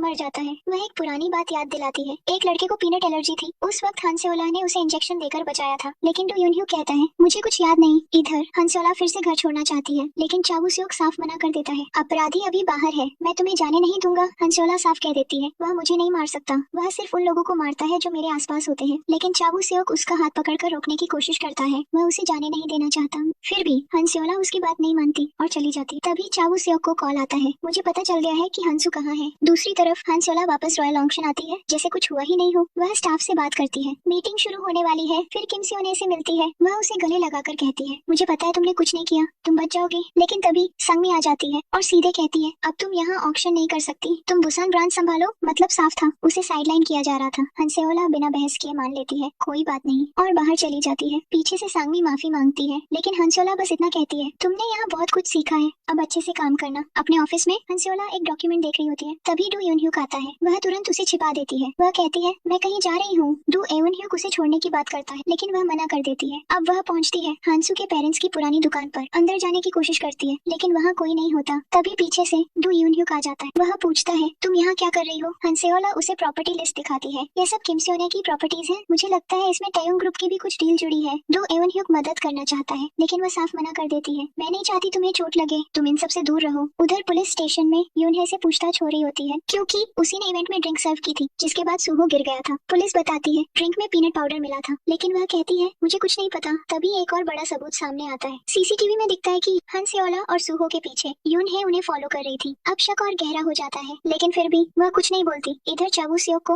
हंसू का एड्रेस मिल जाता है और वह सीधे वहाँ पहुँच जाता है। दरवाजे के बाहर एक प्रोडक्ट रखा होता है, वह उसकी फोटो ले लेता है। उसी समय हंसू भी अपनी कार से लौटता है, लिफ्ट से ऊपर जा रहा होता है और ठीक उसी फ्लोर पर चा वू सियोक मौजूद होता है। जैसे ही दरवाजा खुलता है, अचानक हंसियोला वहाँ पहुँचती है और चा वू सियोक को पकड़कर छुपा देती है ताकि वह दिखे ना। पास सीन में हम देखते हैं हंसियोला सीधे हंसू के ठिकाने पर पहुँचती है, लेकिन वहाँ उसे पहले से चा वू सियोक की गाड़ी दिख जाती है। कुछ ही देर में हंसू भी आ जाता है। एक पल के लिए ऐसा लगता है दोनों आमने सामने आ जाएंगे, लेकिन सही समय पर हंसियोला चा वू सियोक को खींचकर छुपा लेती है और हंसू बिना कुछ शक किए अंदर चला जाता है। अंदर जाते हुए वह दरवाजे पर रखा पैकेज देखता है और खुद से कहता है, मैंने कहा था यहाँ डिलीवरी मत किया करो। फिर वह उसे लेकर अंदर चला जाता है। उधर छुपे हुए चा वू सियोक हंसियोला को देख रहा होता है। वह उसका हाथ हटाकर जाने लगती है, लेकिन वह रोक लेता है। तुम यहाँ क्या कर रही हो, क्या तुम हंसू को फॉलो कर रही थी। वह साफ मना कर देती है, मैं सिर्फ प्रॉपर्टी देखने आई थी। फिर बात पलटते हुए वह खुद पूछता है, हंसू वही है जिसने मेरी बहन को मारा था। अब मामला और पर्सनल हो जाता है। इसके बाद चा वू सियोक अपने अतीत को याद करता है। उसकी बहन देन उसका रिश्ता और वो कॉल जब हांसू ने खुद बताया था तुम्हारी बहन का एक्सीडेंट हो गया लेकिन कोर्ट में उसे छोड़ दिया गया था, यही दर्द अब उसे आगे बढ़ा रहा था। यादों से निकलकर वह सीधे हांसू की गाड़ी में जीपीएस ट्रैकर लगा देता है। अब वह उसे ट्रैक करने के लिए तैयार है। दूसरी तरफ पुलिस स्टेशन में पूछताछ जारी है। यून है से सख्ती से सवाल किए जा रहे हैं। पियो संगल साफ शक जताता है, तुमने यूनजी को मारा? तुमने बर्नर फोन से कॉल करके ब्लेम हंसोला पर डाला? लेकिन यून है गुस्से में कहती है, मैंने उसे नहीं मारा, मैंने सिर्फ इसलिए किया क्योंकि पुलिस कुछ कर नहीं रही थी, मुझे हंसोला पर शक था। फिर आता है सुखजी का नंबर। वह बताती है वह पार्टी में इसलिए गई थी क्योंकि उसे हंसोला ने बुलाया था, लेकिन फ्लैशबैक में वह देखती है कि यूनजी हंसोला को घूर रही थी और उसी दिन सुखजी यूनजी को धमकी देती है, अगर तुमने हंसोला को कुछ किया तो मैं तुम्हें मार डालूंगी। गोंजू योंग यून है से पूछती है, तुम हंसोला से इतनी नफरत क्यों करती हो? और यहाँ से सच सामने आता है। बचपन में यून है हंसोला को पसंद करती थी। जब उनके पिता उन्हें मारने वाले थे हंसोला ने उन्हें बचाया था, उन्हें अपने घर ले गई थी। लेकिन वहीं से सब बदल गया। उसका भाई डू यून ह्युक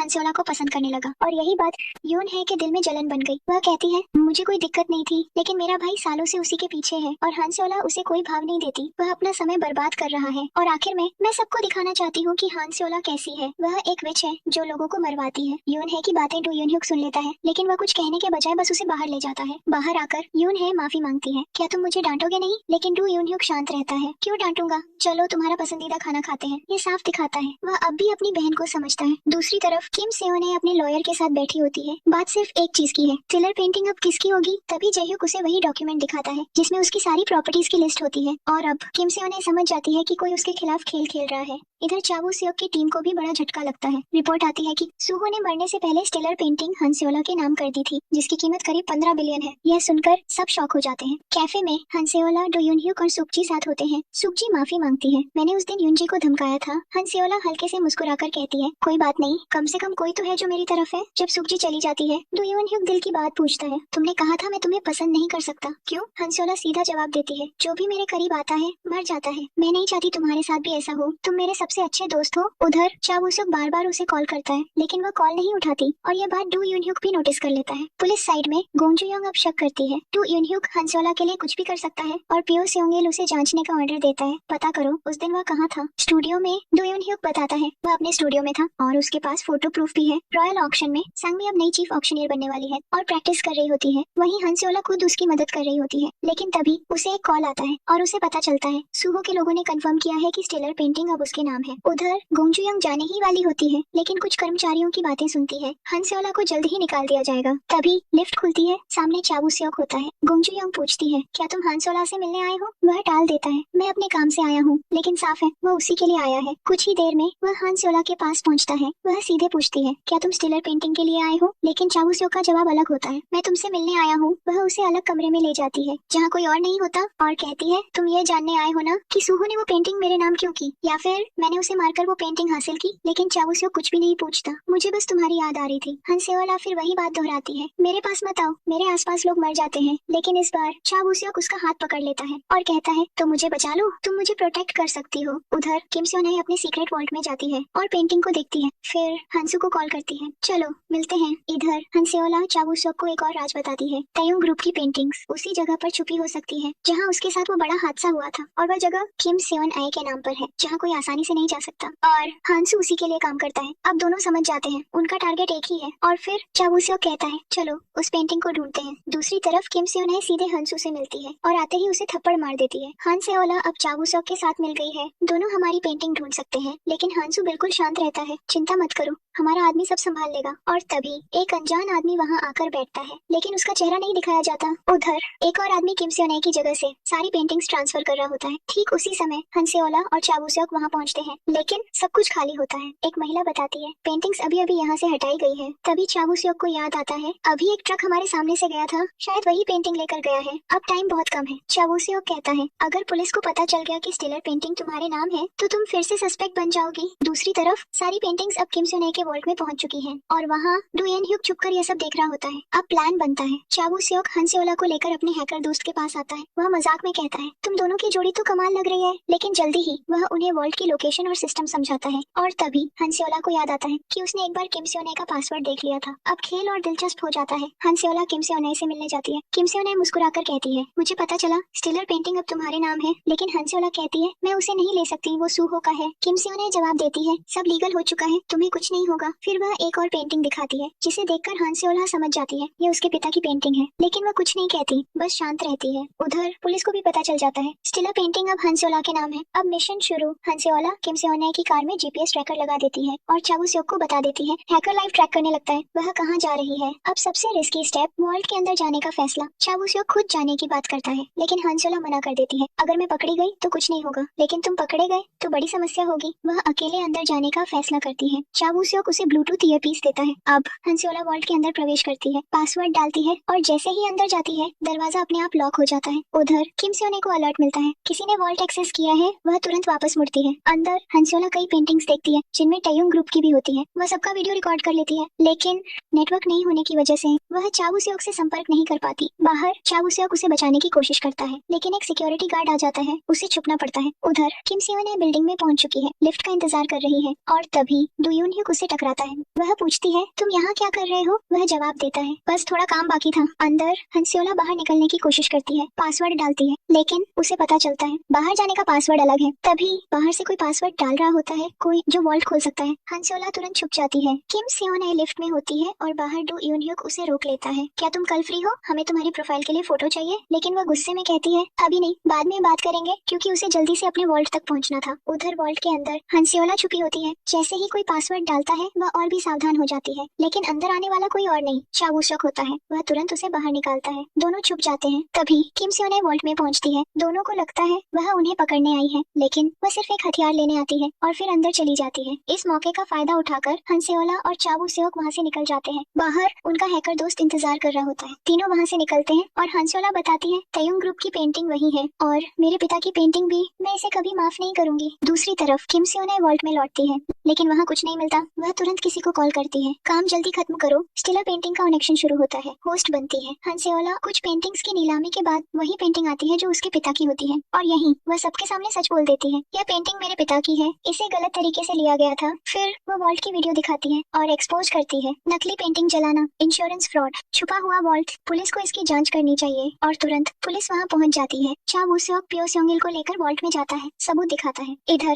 किम सेओने हंसियोला को मारने आती है, लेकिन पुलिस उसे पकड़ लेती है। गोंजू यंग कहती है अब हमारे पास तुम्हारे खिलाफ सबूत है, लेकिन वह चिल्लाती रहती है सब मेरा है, कुछ मत ले जाना। वॉल्ट के अंदर पुलिस जांच कर रही होती है। चावू सेओक कहता है यह पेंटिंग उसके पिता की है, उसे मिलनी चाहिए, लेकिन तभी एक और पेंटिंग मिलती है। कवर हटाते ही वह असली स्टिलर होती है। अब सच और गहरा हो जाता है। प्लान था नकली स्टिलर जलाना, असली छुपाना, इंश्योरेंस मनी लेना और यह काम हांसू करने वाला था। तभी चावू सेओक को याद आता है जीपीएस ट्रैकर और वह तुरंत हांसू के पास पहुंचता है। वहाँ हांसू पेट्रोल डालकर पेंटिंग जलाने वाला होता है, लेकिन चावू सेओक समय पर पहुंच जाता है। दोनों आमने सामने, तुमने मेरी बहन को क्यों मारा, और फिर वह उसे मारना शुरू कर देता है। लेकिन हंसू उकसाता है अगर पता होता तुम पुलिस वाले हो तो मैं उसे नहीं मारता, वह खुद मेरे साथ रहना चाहती थी, उसे प्यार चाहिए था। यह सुनकर चावू सेओक का गुस्सा फूट पड़ता है, लेकिन तभी हंसियोला आकर उसे रोकती है और उसी वक्त पुलिस भी पहुंच जाती है। हंसू को गिरफ्तार कर लिया जाता है। सब शांत होने के बाद चावू सेओक टूट जाता है, यह सब मेरी गलती है। लेकिन हंसियोला उसे गले लगाकर कहती है अपने आप को दोष मत दो, तुम्हारी कोई गलती नहीं है। बाद में चावू सेओक घर पर होता है, अपनी बहन को याद करता है। उधर हंसू पुलिस स्टेशन में है, लेकिन कुछ भी नहीं बोलता और आखिर में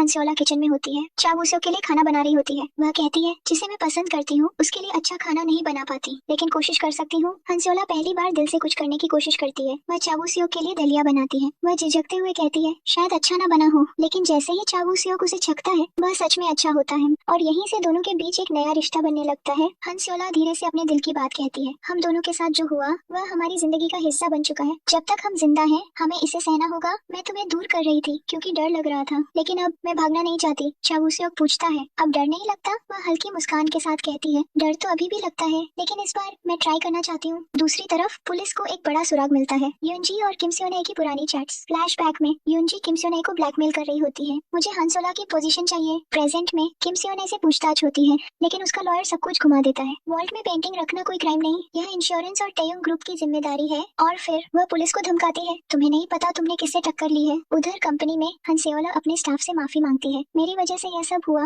लेकिन स्टाफ उसका साथ देता है। अगर हमें पहले पता होता तो हम किम सेओने के साथ काम ही नहीं करते। इधर चावू सेओक गोंजू यंग से बात करता है, क्या उसने कुछ कन्फेस किया? नहीं, लेकिन एक नई बात सामने आती है, हंसू पहले से ही बाहर था और शायद किसी और के लिए काम करता था, बाद में किम सेओने से जुड़ा, मतलब खेल में कोई और भी है। गोंजू यंग शक जताती है, मुझे डू यून ह्यूक पर शक है, लेकिन उसके पास कोई सबूत नहीं है। दूसरी तरफ कैफे में डू एवन ह्यूक हन सेओला से पूछता है, तुमने चावू सेओक को क्यों चुना? वह जवाब देती है, हमारा टारगेट एक था इसलिए साथ आए। जब वह उनके रिश्ते के बारे में पूछता है, मुझे नहीं पता। फिर वह उल्टा सवाल करती है, तुम्हें चावू सेओक कैसा लगता है? डू एवन ह्यूक कहता है, वह फ्रेम के अंदर है, कॉन्फिडेंट, सीधा, और मैं फ्रेम के बाहर हूँ। हन सेओला एक और खतरे की तरफ इशारा करती है। किम सेओनाई इतनी आसानी से हार नहीं मानेगी, और सच में वही होता है। अचानक खबर आती है कि किम सेओनाई रिहा हो गई है और वह वापस कंपनी पहुंच चुकी है। सीधा सामना, हन सेओला और किम सेओनाई आमने सामने। किम सेओनाई घमंड से कहती है, मुझे कुछ नहीं होगा, जज और प्रोसिक्यूटर मेरे हाथ में है। तुमने यह सब प्लान किया अपने पिता का बदला लेने के लिए। और फिर वह सच उगलती है, मैंने ही तुम्हारे पिता को पैसे दिए थे, उसने कर्ज नहीं चुकाया, गलती उसकी थी। और आग वाले दिन मैंने ही इमरजेंसी कॉल किया था, इसीलिए तुम बची। यह सुनकर हन सेओला टूट जाती है। मुझे क्यों बचाया? मुझे मरने देना चाहिए था।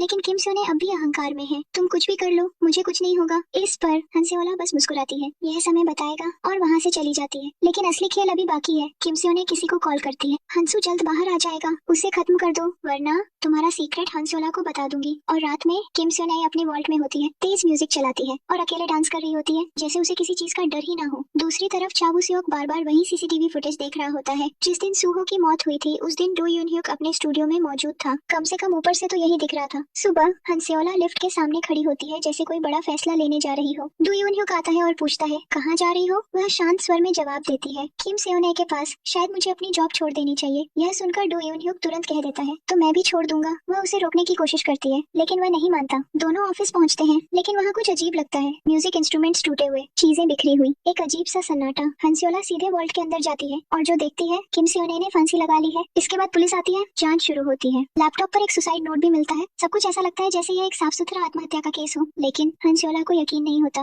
वह घर पर होती है, पूरी तरह टूट चुकी, शराब पीने ही वाली होती है कि डोरबेल बजती है। चावू सेओक, वह अंदर आता है और दोनों के बीच एक भारी बातचीत होती है। हन सेओला कहती है, मैं आखिरी बार उससे मिली थी, वह बिल्कुल ठीक थी, वह ऐसा नहीं कर सकती। चावू सेओक तुरंत समझ जाता है, तो फिर किसी ने उसे मारा है। तभी एक छोटा सा क्लू सामने आता है, एक बोतल गिरती है, अंदर से एक लेटर निकलता है। यह लेटर संजय का होता है, जिसमें लिखा होता है, एक लड़की मेरे पास आई थी और उसने तुम्हारे बारे में अजीब बातें कही। यह एक सीधा इशारा था, असली अपराधी अभी भी बाहर है। इसके बाद चावू सेओक कुछ डॉक्यूमेंट्स लेकर आता है। हन सेओला के पेरेंट्स की इंश्योरेंस फाइल, एजेंट का नाम मिसुक, और साथ ही फोटो जिसमें यूनजी संजय पर नजर रख रही थी। अब तस्वीर साफ होने लगती है, यूनजी को सच्चाई पता थी, इसलिए उसे भी मार दिया गया। चावू सेओक एक प्लान बनाता है, मैं चारा बनूंगा, वह मुझे मारने आएगा और हम उसे पकड़ लेंगे। लेकिन हन सेओला मना कर देती है, यह बहुत खतरनाक है, मैं खुद पता लगाऊंगी। दोनों अलग अलग रास्तों पर निकलते हैं। चावू सेओक स्टूडियो, हन सेओला सच्चाई की तलाश। चावू सेओक एक चीज टेस्ट करता है, सीसीटीवी में दिखता है कि डू यून ह्यूक 16 मिनट के लिए स्टूडियो से बाहर गया था। वह उसी टाइम को खुद ट्राई करता है और सच में 16 मिनट में उस क्राइम लोकेशन तक पहुंच जाता है। अब शक और गहरा हो जाता है। स्टूडियो के अंदर वह छानबीन करता है, पर्दे के पीछे एक छुपा रास्ता, एक बाइक, यानी डू यून ह्यूक आसानी से बाहर जाकर वापस आ सकता था। उधर हन सेओला भी एक अहम सुराग ढूंढ लेती है, छुपा हुआ खाता, लेजर, जो पहले भी दिखाया गया था। वह समझ जाती है इसमें कुछ बड़ा राज छुपा है। वह तुरंत चावू सेओक को कॉल करने की कोशिश करती है, लेकिन कॉल नहीं लगता। इधर जैसे ही चावू सेओक उस सीक्रेट रास्ते को समझता है, अचानक पीछे से कोई आता है, डू एवन ह्यूक, हाथ में बंदूक लिए। डू एवन ह्यूक अचानक हमला करता है, चावू सेओक को बंदूक के हैंडल से मारकर बेहोश कर देता है। उधर हन सेओला बार बार कॉल कर रही होती है, लेकिन डू एवन ह्यूक उसका फोन स्विच ऑफ कर देता है। इस बीच हमें सच्चाई समझ आने लगती है। संजय ने जो लेटर लिखा था उसमें साफ था कि उसने डू यून ह्यूक के कहने पर ही इंश्योरेंस पॉलिसी ली थी। वह हन सेओला को टेस्ट करना चाहता था और यही सब इस खेल की शुरुआत बन गया। अब चावू सेओक होश में आता है, वह बंधा हुआ है, डू यून ह्यूक सामने खड़ा है, तुम मेरे प्लान में नहीं थे। चावू सेओक धीरे धीरे सच्चाई जोड़ता है, सिर्फ एक इंसान ऐसा हो सकता था जो गायब होकर वापस आ सके, तुम, एक अंडर वाटर फोटोग्राफर। और इसी दौरान वह अपनी एप्पल वॉच से चोरी छिपे कॉल लगा देता है। हन सेओला सब कुछ सुन रही होती है। अब असली कबूलनामा शुरू होता है। डू यून ह्यूक बताता है, जब मैंने संजय को मारा, मैं ड्राइविंग सूट में था, लेकिन मुझे यूनजी ने देख लिया, इसलिए मैंने उसे भी धक्का दे दिया। चावू सेओक पूछता है, तुम उसे इतना प्यार करते थे तो सामने क्यों नहीं आए? डू एवन ह्यूक का जवाब, मैं उसके लायक नहीं हूँ। लेकिन फिर उसका अंधेरा सच सामने आता है, बाकी लोग मरने लायक थे, उस डॉक्टर ने हन सेओला का फायदा उठाया, वह उसे छूता था, एडिक्ट था, मैंने उसे ओवरडोज दे दिया। संजय कमजोर था, वह शक करता था, पैसों से प्यार करता था, ऐसा इंसान उसके लायक नहीं था, मैंने उसे बचाया हर बार। लेकिन चावू सेओक सच्चाई सामने रखता है, तुम उसे बचा नहीं रहे थे, तुम उसकी जिंदगी को नर्क बना रहे थे, तुम ऑब्सेस्ड हो। लेकिन अब डू यून ह्यूक पूरी तरह टूट चुका है, मुझे फर्क नहीं पड़ता, मैं तुम्हें मार दूंगा, तुम्हारी बॉडी कभी नहीं मिलेगी। वह उसे डैम पर ले जाता है, कूद जाओ, चावू सेओक मना कर देता है, गोली मारो, तब सच्चाई सामने आ जाएगी। और तभी हन सेओला वहाँ पहुँच जाती है। डू एवन ह्यूक कहता है, जब तक यह तुम्हारी जिंदगी में नहीं था, हम ठीक थे। हन सेओला की आंखों में आंसू है, क्या तुम्हें लगता है मैं सच में चाहती थी कि वो सब मर जाए? तुमने सब कुछ मेरे लिए किया, लेकिन अब बहुत देर हो चुकी है, मैं अब पीछे नहीं हट सकता। और वह ट्रिगर दबा देता है, गोली चलती है, हन सेओला बीच में आ जाती है, गोली उसके कंधे में लगती है। तभी पुलिस पहुंच जाती है। डू यून ह्यूक को गिरफ्तार कर लिया जाता है। उधर हंसियोला खून से लथपथ है। उसे तुरंत सर्जरी में ले जाया जाता है। कुछ समय बाद डॉक्टर बताते हैं सर्जरी सफल रही, अब खतरे से बाहर है। दूसरी तरफ डू यून ह्यूक टूट चुका है। उसे पहली बार अपने किए पर गिल्ट महसूस होता है, लेकिन पूछताछ में वह चुप रहता है। उधर चावुसोक हंसियोला का ख्याल रख रहा है। जब उसे होश आता है, अगर तुम बीच में नहीं आती तो गोली मुझे लगती। हंसियोला हल्की मुस्कान के साथ, तुमने भी मुझे बचाया था, आज मैं जिंदा हूँ तुम्हारी वजह से। फिर वह पूछती है डू यून ह्यूक कैसा है? वह कुछ नहीं बोल रहा और तभी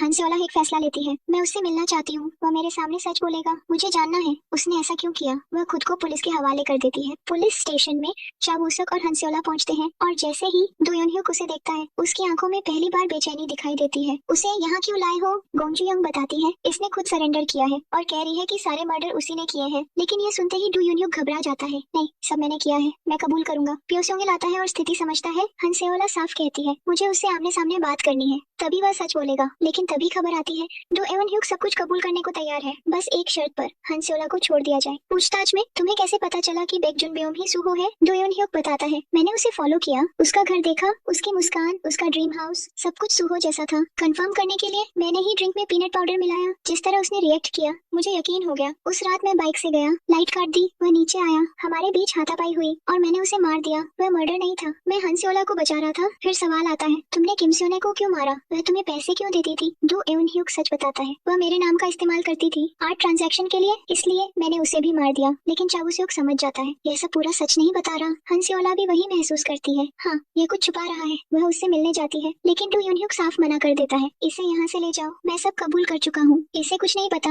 हंसियोला कहती रहती है मेरी आंखों में देखकर बोलो, लेकिन वह नजर तक नहीं मिलाता। बाहर आकर चावुसोक कहता है वह नहीं चाहता कि तुम उसे ऐसे देखो। उधर बार में किम युनजी बार ऑनर हंसियोला का ख्याल रख रही होती है। मुझे भी यकीन नहीं हो रहा, मैं गुस्सा भी हूँ लेकिन अब बस सब भूलना चाहती हूँ। गोंगजू यंग अब भी उलझी हुई है, किम सेओनाई को मारने का मकसद क्लियर नहीं है, हमें हंसू से पूछताछ करनी होगी। इधर चावुसोक उसके बाल सुखा रहा होता है, दोनों एक दूसरे के करीब आते हैं। हंसियोला धीरे से पूछती है क्या मैं कभी नॉर्मल लाइफ जी पाऊंगी? चावुसोक मुस्कुराता है, हम नॉर्मल कपल की तरह जिएंगे, और दोनों एक दूसरे को किस करते हैं। दूसरी तरफ डू यून ह्यूक को जेल ले जाया जा रहा होता है। पियो सोंगेल अपनी पत्नी से मिलता है, मुझे हमेशा शक था लेकिन मैं कानून के हिसाब से चला, अब मैं चावुसोक से आंखें कैसे मिलाऊंगा? बस चाहता हूँ उसे कड़ी सजा मिले। इधर हंसियोला चावुसोक को उसकी बहन की अस्थियों के पास ले जाती है, तुम दोनों अकेले में बात करो। चावुसोक टूट जाता है, आई एम सॉरी मैं तुम्हें बचा नहीं पाया। उधर घर पर डू यून ह्यूक की बहन यूने आती है, मैंने झूठ बोला था, उस दिन मैंने सब तुम्हारे ऊपर डाल दिया, मुझे लगा अगर तुम दूर चली जाओगी तो मेरा भाई ठीक हो जाएगा, लेकिन कुछ नहीं बदला। हंसियोला शांत होकर कहती है तुम्हारी कोई गलती नहीं है। यूने रोते हुए, मैं उससे नफरत करती हूँ लेकिन वह मेरा इकलौता परिवार है, वह तुमसे मिलना चाहता है। आखिरकार हंसियोला जेल में जाती है। डू यून ह्यूक उसे देखकर टूट जाता है, मैं हमेशा सोचता था सब गलत कब हुआ, मैं मरना चाहता था लेकिन तुमने मुझे जीने की वजह दी। फिर वह अपने अतीत का दर्द खोलता है, मेरे पिता मुझे मारते थे, उस दिन मैंने अपने फादर को धक्का दिया, वो सीढ़ियों से गिर गए और मर गए, सबको लगा एक्सीडेंट है लेकिन मुझे पता था मैंने उन्हें मारा। फिर उसकी जिंदगी और अंधेरी हो जाती है, मेरी माँ ने इंश्योरेंस क्लेम लिया और हमें छोड़कर चली गई। तब मुझे समझ आया अगर कोई मरता है तो पैसे मिलते हैं, यही सोच उसे एक मॉन्स्टर बना देती है। अब वह सबसे बड़ा सच बताता है, तुम्हारे पेरेंट्स के घर में आग मैंने लगाई थी, तुम बेहोश हो गई थी, जब होश आया तुम्हें लगा तुमने आग लगाई, मैं तुम्हें बाहर निकाल रहा था, तभी किम स्योने ने हमें देख लिया और फिर मुझे उसके लिए काम करना पड़ा, अपने राज छुपाने के लिए। उसकी आवाज टूट जाती है, मैंने तुम्हें सालों तक खुद को दोष देते देखा और मैं कुछ नहीं कर पाया, मैं पहले ही एक राक्षस बन चुका था, मैं तुम्हारे पास नहीं आ सका, लेकिन मैं सबसे ज्यादा खुश था जब तुमने कहा था तुम मेरे साथ भविष्य देखती हो। फिर आखिरी सच, मैंने किम स्योने को भी मारा, वो तुम्हें सब सच बताना चाहती थी और मुझसे हंसू को खत्म करवाना चाहती थी। अब हंसियोला बोलती है हम अपने पेरेंट्स नहीं चुन सकते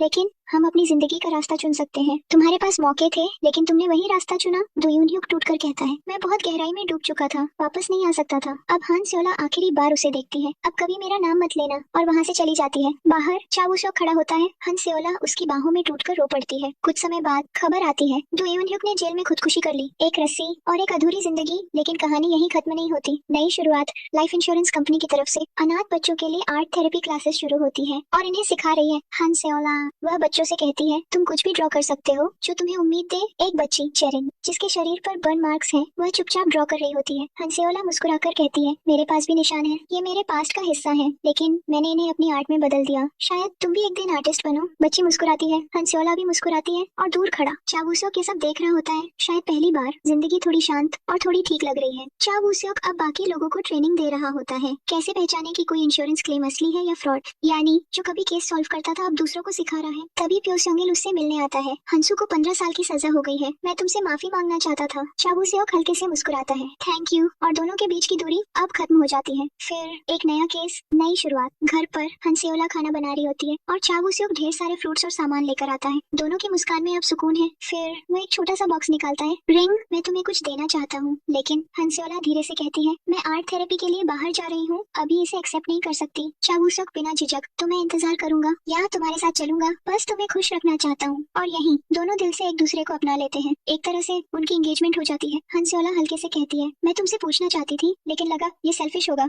चावूसोक जवाब देता है, तुम्हारे लिए कुछ भी, अब हम एक दूसरे की फैमिली हैं और दोनों एक दूसरे को किस करते हैं। अब हंसियोला का रॉयल ऑक्शन में आखिरी दिन, वह साइरन पेंटिंग के सामने खड़ी होती है और कहती है, लोग इसे गलत समझते हैं, हमेशा औरत को ही टेम्पटेशन और डिस्ट्रक्शन का कारण बना देते हैं, उसे जज किया जाता है, लेकिन उसकी सच्चाई, उसकी आवाज कोई नहीं सुनता। फिर वह जिम्मेदारी गोंग सांगमी को सौंप देती है, अब तुम ऑक्शन संभालोगी। बाहर चावूसोक उसका इंतजार कर रहा होता है। दोनों साथ खड़े होते हैं उसके पिता की पेंटिंग के सामने और आखिर में चावूसोक की आवाज गूंजती है, लोगों ने उसे जज किया लेकिन मैं हमेशा उसका हाथ पकड़कर रहूंगा। हमारे पास जख्म है, हमारा दर्द कभी पूरी तरह खत्म नहीं होगा, लेकिन हम खुश रहने के हकदार हैं। हम एक दूसरे से प्यार करेंगे और साथ जिएंगे, यही हमारी पसंद है। और इसी के साथ ड्रामा यही खत्म हो जाता है। आपको ये ड्रामा कैसा लगा नीचे कमेंट में जरूर बताएं और चैनल को सब्सक्राइब करके बेल आइकॉन भी दबा लो ताकि अगला ड्रामा मिस न करो।